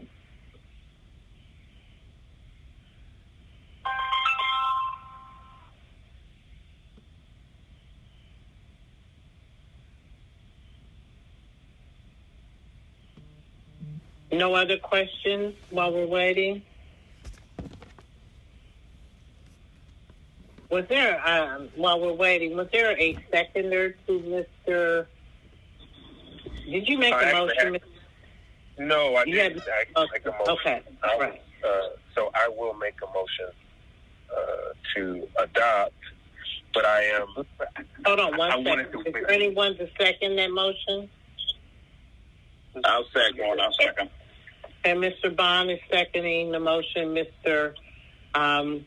Dickens is making the motion, and we're hoping to get an answer to Mr. Bond's question. Were there any additional questions? Mr. Chair, you had a comment? What I'm told, Council President, is that the city still owns 10,000 acres in Paulding County. Excellent. Thank you. Okay. Mm-hmm. Thank you. Mr. Chair? Mr. Dickens, were you about to say? No, I was saying that I wanted to make my motion to approve, but I didn't want to do that until everyone's questions have been taken care of. Okay, so we've got answers. We have a motion to adopt on the floor by Dickens and second by Bond. Is there further discussion? Hearing none, let's open the vote on the motion to adopt. The vote is open. Will everyone please vote? Mr. Westmoreland, how do you vote?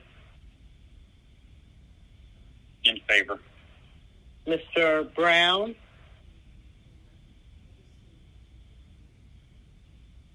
Mr. Brown?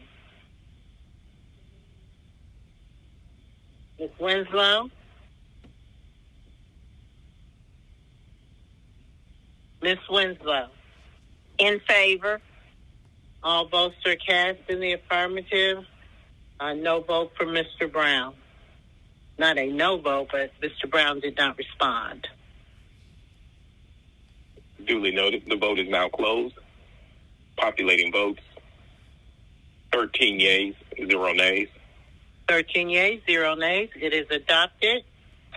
Any further discussion or comments? Hold on. I'm trying to get this other sheet. Shoot. All right. Do you allow Madam President, do you allow the immediate consideration paper person to then become the first person to read in their personal papers? I could if I was nice. That doesn't give you preference. Okay. Give me 1 second. I am trying to download. I think I have it. Give me 1 second. I have the papers that the administration has. I need to download those. And I'm not doing it. Hold on 1 second. Download. All right, hold on. Here we go. Let me print it out. All right. All right, I'll just have to hold it up because I can't print it out. So let's go with Mr. Dickens. Obviously, you must be on this other list because I don't see you on the primary one. So I'm going to go with this other list right now. Boone, Shepard, Smith, Dickens, and then Hillis, Ives, Overstreet, Massacite, Shepard, Smith, Westmoreland, and Winslow. And if I can get this paper open. Madam City Council President? Yes, ma'am. We need to have this done post case if someone is willing to make that request. Oh, the item that was just adopted? Yes. Second, Matskai. Okay, motion by Bond, I think it was. Yes, ma'am. Okay, and second by Massacite to send it to the mayor's office post haste. Any discussion? Hearing none. On unanimous consent of members present, we can send this to the mayor's office post haste. Mr. Clerk? Unanimous consent of members present is 14. However, Madam President, on the last request of Councilman Brown, he did not acknowledge your request. So that's been modified to 13 yeas, 0 nays.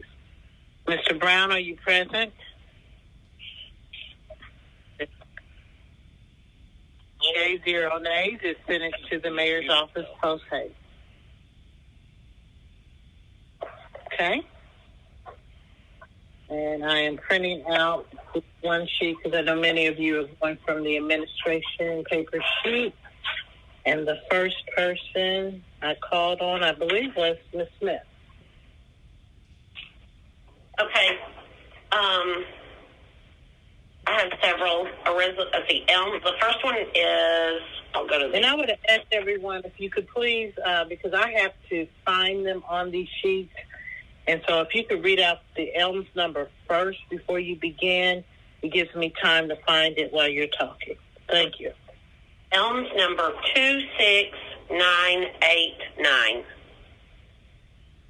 It's a resolution by Councilmember Carla Smith authorizing the mayor or her designee to execute special procurement agreement listed electronic applicant file management system with Guardian Alliance Technologies, Inc. on behalf of the Atlanta Police Department pursuant to section listed of the City Code of Ordinances for a term of 1 year with 3 one-year renewal options and an annual amount not to exceed $36,600.00.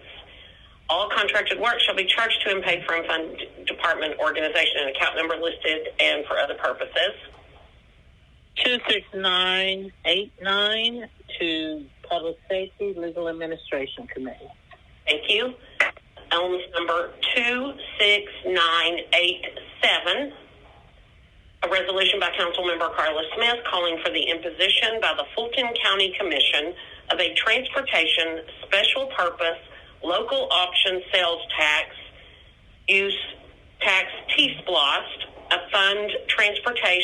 to fund transportation purposes and a referendum election thereon, to approve the submission of a list of transportation projects and purposes to Fulton County, to specify the aggregate maximum cost of such purposes to be funded by the T-SPLOST, to specify the maximum period of time the T-SPLOST will be imposed, and for other purposes. 26987 to Finance Committee. Thank you. Elms number 26988. A resolution to initiate the calling of an election to determine the issuance or non-issuance by the City of Atlanta of general obligation public improvement bonds in an aggregate principal amount sufficient to fund public improvement capital outlay projects currently estimated to cost approximately $400 million. The proposed general obligation public improvement bonds are expected to consist of, number one, a series of bonds to be issued for the purpose of paying the cost of the acquisition, construction, reconstruction, renovation, repair, improvement, critical capital maintenance, and equipping of public streets and traffic control infrastructure and equipment, curbing, stormwater drainage, city street name and directional signage, bridges, viaducts, and related public improvements, including but not limited to streetlights, sidewalks, bicycle lanes, and transit stops, so as to improve the pedestrian and transit environment.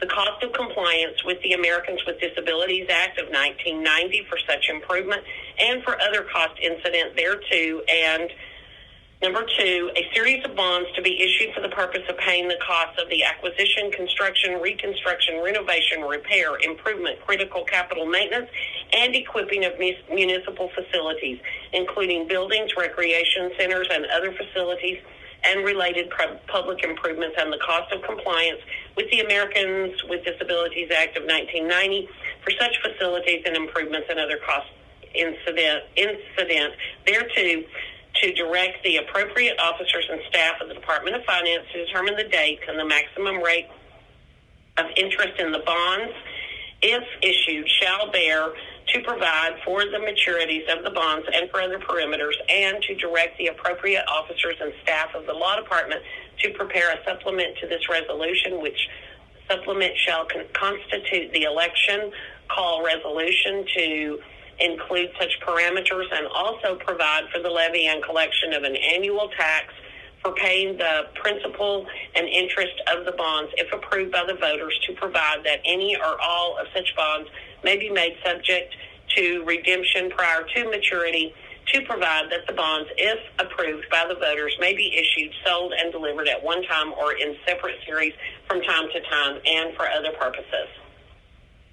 Okay, now this one, because the project certainly touched things like CUC, community development, transportation, and all these committees, I would just alert members and those committee chairs and committee members to really pay attention to this paper, because it will have impact on your committee. However, so we don't send it to every committee, I will send it to Finance, Executive Committee for the bond part, and Committee on Council related to the call of election.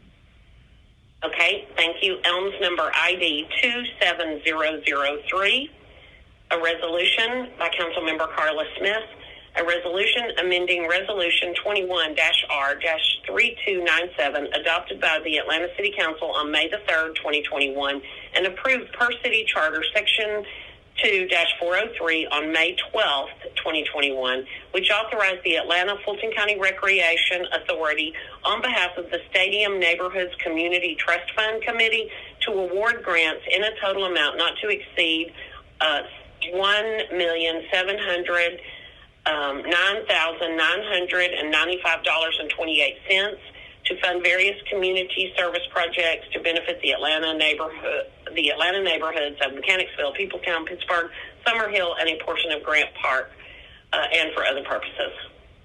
Okay, that is 27003 to Community Development and Human Services Committee. Perfect. Thank you. Thank you, Ms. Boone.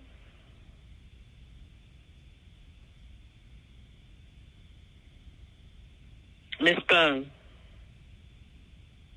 We'll keep going on till she comes back. Mr. Dickens? Yay.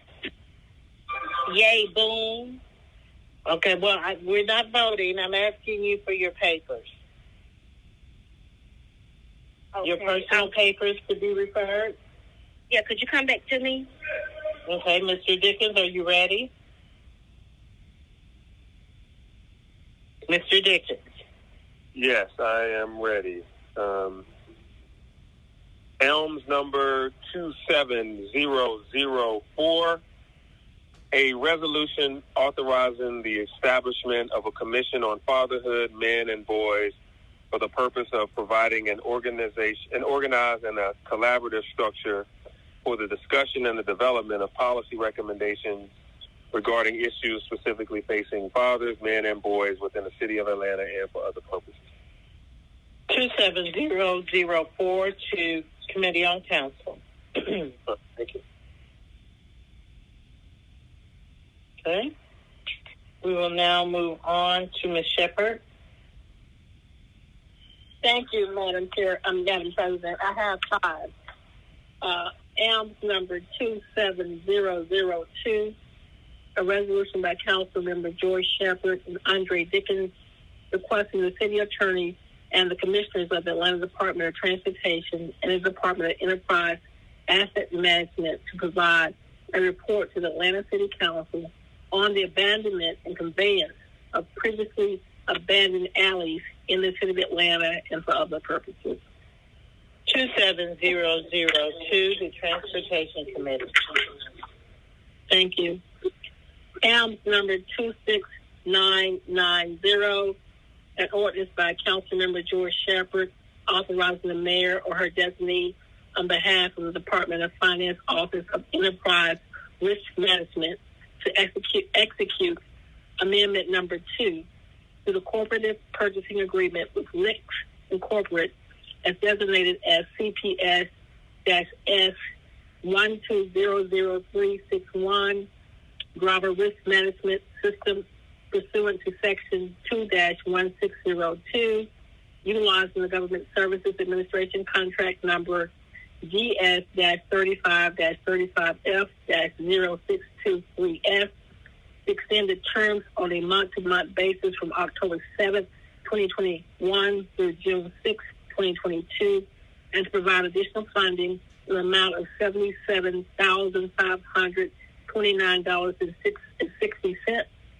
per month for a total not to exceed amount of $620,236.80 in accordance with Section 2-1163, Article 10, Procurement and Real Estate Codes of the City of Atlanta, Code of Ordinance.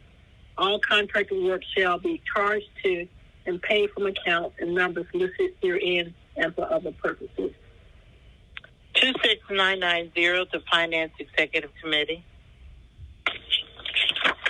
Thank you. AMS number 27005, a resolution by Councilmember George Shepherd providing for the call of a public meeting of the City Council of the City of Atlanta for considerations of certain ordinances which, if adopted and approved, will authorize the City of Atlanta to issue $4 million in aggregate principal amount on various purpose general obligation bonds, the publication of notice to the public of the call and holdings of such meetings and for other purposes. 27005 to Finance Executive Committee. AMS number 27007, an ordinance by Councilman George Shepherd providing for the issuance of not to exceed $4 million in aggregate principal amount of the City of Atlanta general obligation bonds for various purposes, pursuant to and in accordance with an amendment to the Constitution of the State of Georgia, ratified at the general election held on November 5th, 1968, and proclaimed by the Governor of the State of Georgia on December 13th, 1968. 270. Go ahead. Is that it? Yeah, that's it. No, 27007, the Finance Executive Committee. And I have one more. ELMS number 27008, the ordinance by Councilman George Shepherd. An ordinance of the City of Atlanta, Georgia, providing for the sale and delivery of its general obligations refunding bonds, Series 2021, in the not to exceed principal amount of $198 million in order to refund the general obligation public improvement bonds, Series 2015, in the currently outstanding principal amount of, and there is no actual number there as of yet, the execution and delivery of the bonds, a bond purchase agreement, a continuing disclosure agreement, and an escrow agreement with respect to such bonds. Approval of an official statement with respect to the bonds, the closing for the redemptions of the refunded bonds, the naming of a paying agent and bond registrar, the levy of a continuing direct annual tax withheld limits as to rates or amounts on all taxable property within the territorial limits of the city sufficient to pay the principal of redemption premiums and, if any, and interest in the bonds and for other related purposes. 27008, the Finance Executive Committee. That's it for me, Madam President. Thank you. Mr. Hillett. Yes, can you hear me? I can. All right. I have two papers. First one is ELMS ID 26999. An ordinance by Councilmember Dustin Hillis authorizing the mayor, her designee, to make the intersection of Marietta Road Northwest and Adams Drive Northwest in the Bolton neighborhood an always stop-controlled intersection, to authorize the Atlanta Department of Transportation to install stop signs at the intersection and for other purposes. 26999, the Transportation Committee. Second and final piece is 27000. An ordinance by Council members Dustin Hillis, Andrea Boone, Marcy Collier Overstreet, J.B. Massagite, Clayton Winslow, Howard Shook, Michael Julian Bond, Nadlin and Marchabong, Carl Smith, and Amir Faroki, authorizing the city to undertake the procedures necessary to create an option to exchange real property owned by the City of Atlanta for certain real property owned by Brockville LLC in order to facilitate the environmental remediation and redevelopment of the former Gun Club Park and facilitate the provision of additional affordable for-sale housing and green space under the conditions set forth herein upon the city's acceptance of the option by approval of a resolution and for other purposes. 27002, Finance Executive Committee. Just a question on that, since it involves Parkline, should it also go to CDHS? I sure can. CDHS and Finance Executive Committee. All right, thanks so much. Ms. I? Yes, thank you. My first paper is ELMS 24701. It is a resolution by Councilor Jennifer Ide authorizing the Chief Financial Officer to refund customers for overpayments to water and sewer accounts in an amount of blank dollars. All funds to be charged to and paid from Fund Department Organization and account number 5051, Water and Wastewater Revenue Fund, 00001, balance sheet default, 1226009, refund payable and for other purposes. 24701 to Finance Executive Committee. Okay, the next one is ELMS 26992, and it is an ordinance by Councilmember Jennifer and Ide authorizing the Chief Financial Officer to amend the 2015 Municipal Facilities Bond by transferring $71,071.67 from the District 6 Renew Atlanta Bond account to assist with renovations at Fire Station 19 and for other purposes. Okay, that is 26992 to Transportation Committee. All right, and then ELMS 27001, an ordinance by Councilor Jennifer and I amending the fiscal year 2022 general fund budget by anticipating and appropriating an amount not to exceed blank from the Council President and Council Member Carey Ford accounts with a net amount of blank to be returned to the Council President and Council Member Carey Ford accounts for the true-up of the fiscal year 2022 22, carry forward balances and for other purposes. 27001 to Finance Executive Committee. And that's it. Okay. So let me just double check because I had 26993 as the water sewer refunds overpayment, and you gave me another number. Number? You know, what I got, let me double check. What I got from Ms. Kempson Wright did have that other number, but I wonder if that's an old number on it. I had 24701.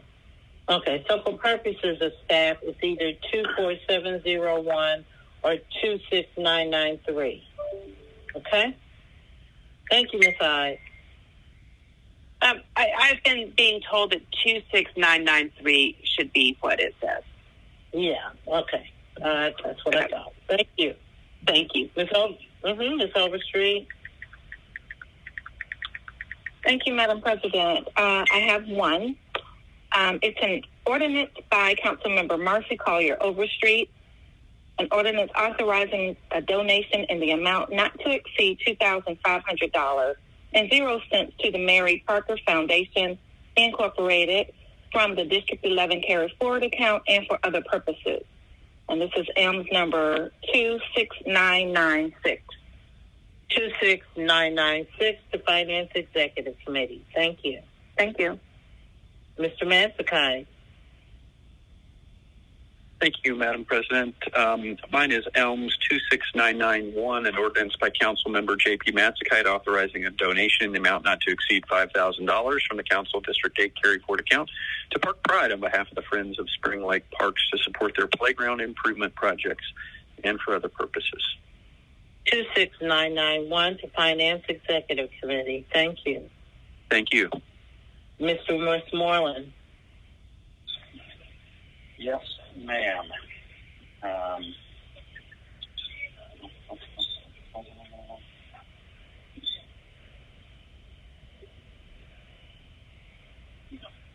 Sorry about that.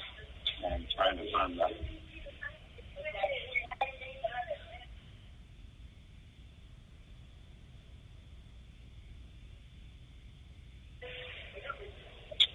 All right. Sorry about that. It is. I actually don't have the ELMS number, but it's there. It is 26997. It's a resolution by council members Matt Westmoreland, Mayor Faroki, and Andre Dickens, authorizing the mayor or her designee, including the commissioner of the Department of City Planning, to apply for a Liberal Senators Initiative study grant from the Atlanta Regional Commission in an amount not to exceed $300,000 in order to conduct a preliminary engineering and scoping study for the intersection of Moreland Avenue and DeKalb Avenue and for other purposes. 26997 to CDHS. Thank you. Thank you. Ms. Winslow. Yes, it's ELMS number 26994, and that's an ordinance by Councilmember Winslow authorizing the transfer of, and then that's blank, amount of money from the council District 4 carry forward account to the council district expense account and for other purposes. 26994 to Finance Executive Committee. Okay, thank you, Madam Chair, and that's all I have, and I have an announcement when it's time. Okay, we'll get to that in a minute. I do want Ms. Archibald to be prepared after the personal papers so we can go back to the item that is on the table. Are there any other members besides Ms. Boone who have papers? Madam President. Yes, Mr. Bond. But I'm waiting on the caption for it. Okay, well, I'll go with Ms. Boone first then. Anyone else who is ready? Okay, Ms. Boone, go ahead. Thank you, Madam President. A resolution by Councilmember Andre. Would you give me the number first so I can find? ELMS number 27009. ELMS number 27009. Got it. A resolution by Councilmember Andrea Boone, a resolution authorizing the mayor or designee on behalf of the Atlanta Department of Transportation to enter into Amendment Number 5 for contract number FC-8786, Program Management Team Services with Atkins North America, Inc., to add additional funding in an amount not to exceed $1,600,000 and no cents, and to exceed the terms of the contract on a month-to-month basis for a period not to exceed 6 months and for other purposes. Okay, that's 27009 to Finance Executive Committee. Next item, ELMS number 26829. 26829, an ordinance by Councilmember Andrea Boone and authorizing the mayor or designee to make the intersection of Willis Mill Road Southwest and Flamingo Drive Southwest and always stop control intersection, to authorize the Atlanta Department of Transportation to install stop signs at the intersection and for other purposes. Okay, I didn't find it on my list, but you said 26829. That would go to transportation. ELMS number 26998. 26998. An ordinance by Councilmember Andrea Boone and Marcy Collier Overstreet. An ordinance to purchase one vacuum sweeper machine for the purpose of removing trash and other debris from right-of-ways in Southwest Atlanta, to request the Department of Public Works to purchase, operate, and maintain this machine and for other purposes. Yeah, and I found the other one, but this one is 26998 and goes to City Utilities Committee. ELMS number 26985, a resolution by Councilmember Andrea Boone, a resolution to correct resolution number 21-R-3673, adopted by the Atlanta City Council on August 2nd, 2021, and approved by operation of law on August 11th, 2021, by deleting the incorrect contract term included therein for CPG 1210339, cooperative agreement with United Rentals North America, Inc., and inserting the correct contract terms, which is from the date of execution of the agreement through August 27th, 2024, and for other purposes. 26985 to Committee on Council. Next item, ELMS number 26995, an ordinance by Councilmember Andrea Boone, an ordinance authorizing the transfer of $15,000.00 from the Council District Carry Forward account to the Council District 10 expense account and for other purposes. 26995 to Finance Executive Committee. Last item, ELMS number 26984. 26984. A resolution by Councilmember Andrea Boone, a resolution authorizing the mayor or designee to issue task order number FC-1064I92 for contract FC-10641I job order, contracting services small with JLC Construction LLC for the Atlanta Children's Eternal Flame project on behalf of the Department of Enterprise Asset Management for the office of the mayor in an amount not to exceed $293,572.35.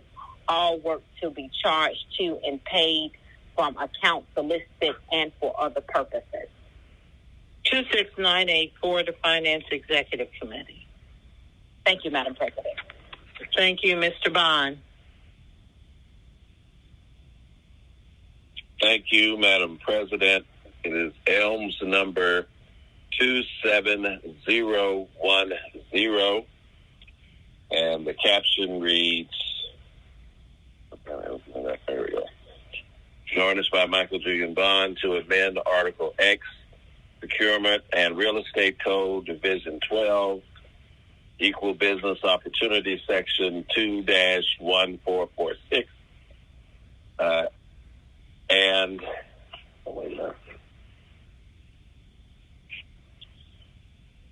implement sections of the City of Atlanta Code of Ordinances to create initiatives for qualifying construction projects and or capital programs and for other purposes.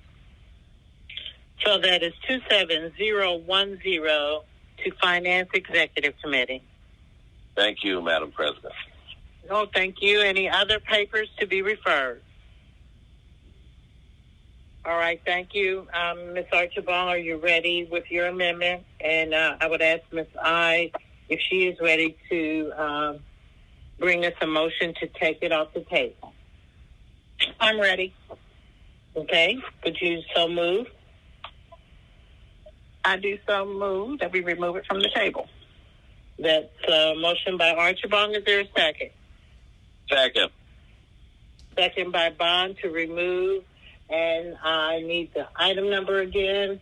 Someone from the table, is there any objection for removing the item previously held from Finance Executive off of the table? Okay, if there's no objection, excuse me, on unanimous consent, 210-0628 is hereby removed off the table. Mr. Clerk.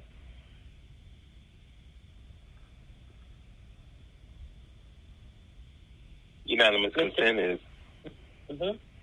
unanimous consent is 13 yeas, 0 nays. 13 yeas, 0 nays. It is off the table. If we could read the caption again for everyone's information as well as the public. Sure. It is. It was item number 2 on page 52. It's 210-0628. An ordinance by Finance Executive Committee authorizing the mayor or designee to enter into an agreement RFP S1200171 citywide digital kiosk solution with Ike Smart City LLC for the design, fabrication, installation, operation, and maintenance of interactive digital kiosks on behalf of the Department of Atlanta Information Management for a term of 8 years with 2 6-year renewal term options. In accordance with Section 2-1163, Article 10, Procurement and Real Estate Code of the City of Atlanta Code of Ordinances, a revenue-generating contract to remit 50% of the net revenue, all funds to be deposited in the Fund Department organization and account numbers listed herein, and for other purposes. And as I stated before, this was favorable out of committee with 1 nay, which was myself, and 1 abstention, which was Councilmember Archibald. Ms. Archibald, I understand you have an amendment. I do. I'd like to read it, and it has been emailed to everyone. I'll read it for the public. It amends whereas is number 10 and 11. And the highlighted portions are the portion that is amended. Whereas in accordance with resolution number 20-R4206, the city has not executed the agreement with IKE or IKE Smart City LLC. And then the second whereas upon further consideration, the Chief Information Officer of the Department of Atlanta Information Management desires a new term for the agreement to the city based on the additional assessment of the infrastructure and technology. It was determined from a process perspective the city did not have a comprehensive understanding of the infrastructure and work needed to fully support this technology under the original terms. Furthermore, the city provided a response to the proposal questions and answers that the contract was anticipated to be for a period of 3 years and 2 one-year renewals, indicating AIM's projected forecast based upon the limited understanding with regards to infrastructure and technology. That is the amendment to the 2 whereas clauses I referenced, and I move that amendment for approval or adoption. Is there a second?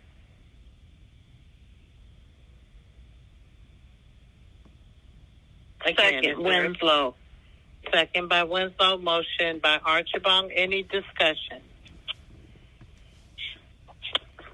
Hearing none. Is there any objection?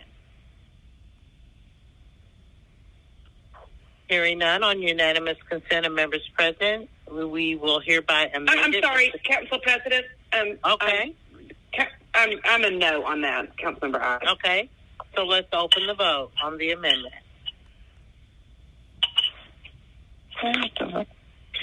Please hold.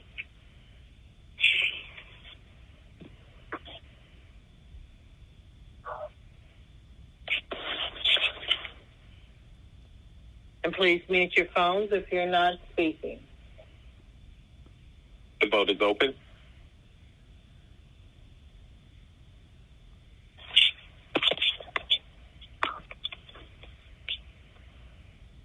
Will everyone please vote? Mr. Bond, how do you vote? Aye. Westmoreland? Westmoreland? Dickens? Aye. Brown? No. Hillis? Aye. Okay, Mr. Brown is in the negative. All other votes are in the affirmative, with Mr. Westmoreland not responding. Duly noted. The vote is now closed.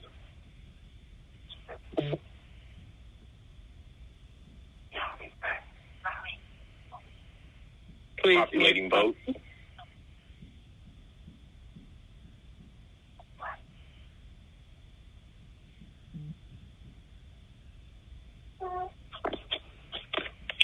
This is the vote on the amendment. Apologies, Madam President. You're fine. No, I'm jumping on top of you. 11 yeas, 2 nays. 11 yeas, 2 nays. The amendment is adopted. Now we go back to the main motion to adopt. Is there any discussion? Seeing no speakers, anyone that's not on the system have any discussion? If not, let's open up the vote on the motion to adopt as amended.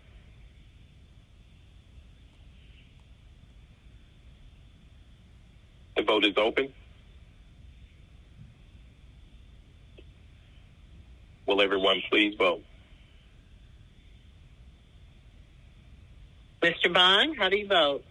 Aye. Westmoreland? Dickens? Aye. Brown? No. Winslow? In favor. Okay, Mr. Brown is in the negative. All others in the affirmative. Mr. Westmoreland not responding. The vote is now closed. Populating vote.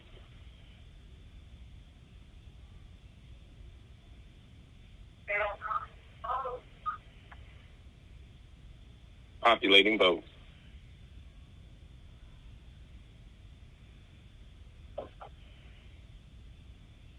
Yeas, 2 nays. 11 yeas, 2 nays. It is adopted. Any further discussion on this item? Okay, hearing none. Let's go now to general remarks. Ms. Winslow? Right. On tomorrow, excuse me, I just want to invite the Mosley Park community to the groundbreaking for the first dog park in District 4, and that's tomorrow, Tuesday, September 21st. It will be at 10 a.m., and it will be in Mosley Park, and it will be held under the pavilion due to inclement weather. Again, that's tomorrow, Tuesday, September 21st at 10 a.m. Thank you, Madam President. Thank you. Any other announcements or general remarks? Yes, Madam President, I would just like to say Saturday we attended a wonderful, wonderful celebration of life for Miss Gail Ide. It was extremely wonderful and just a spectacular celebration of her life.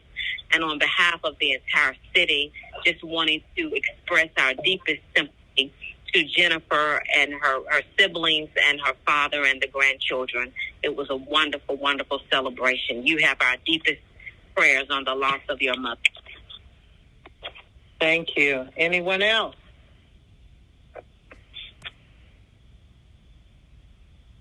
Okay, hearing no more general remarks, we will now go to the adjourning roll call, Mr. Clerk.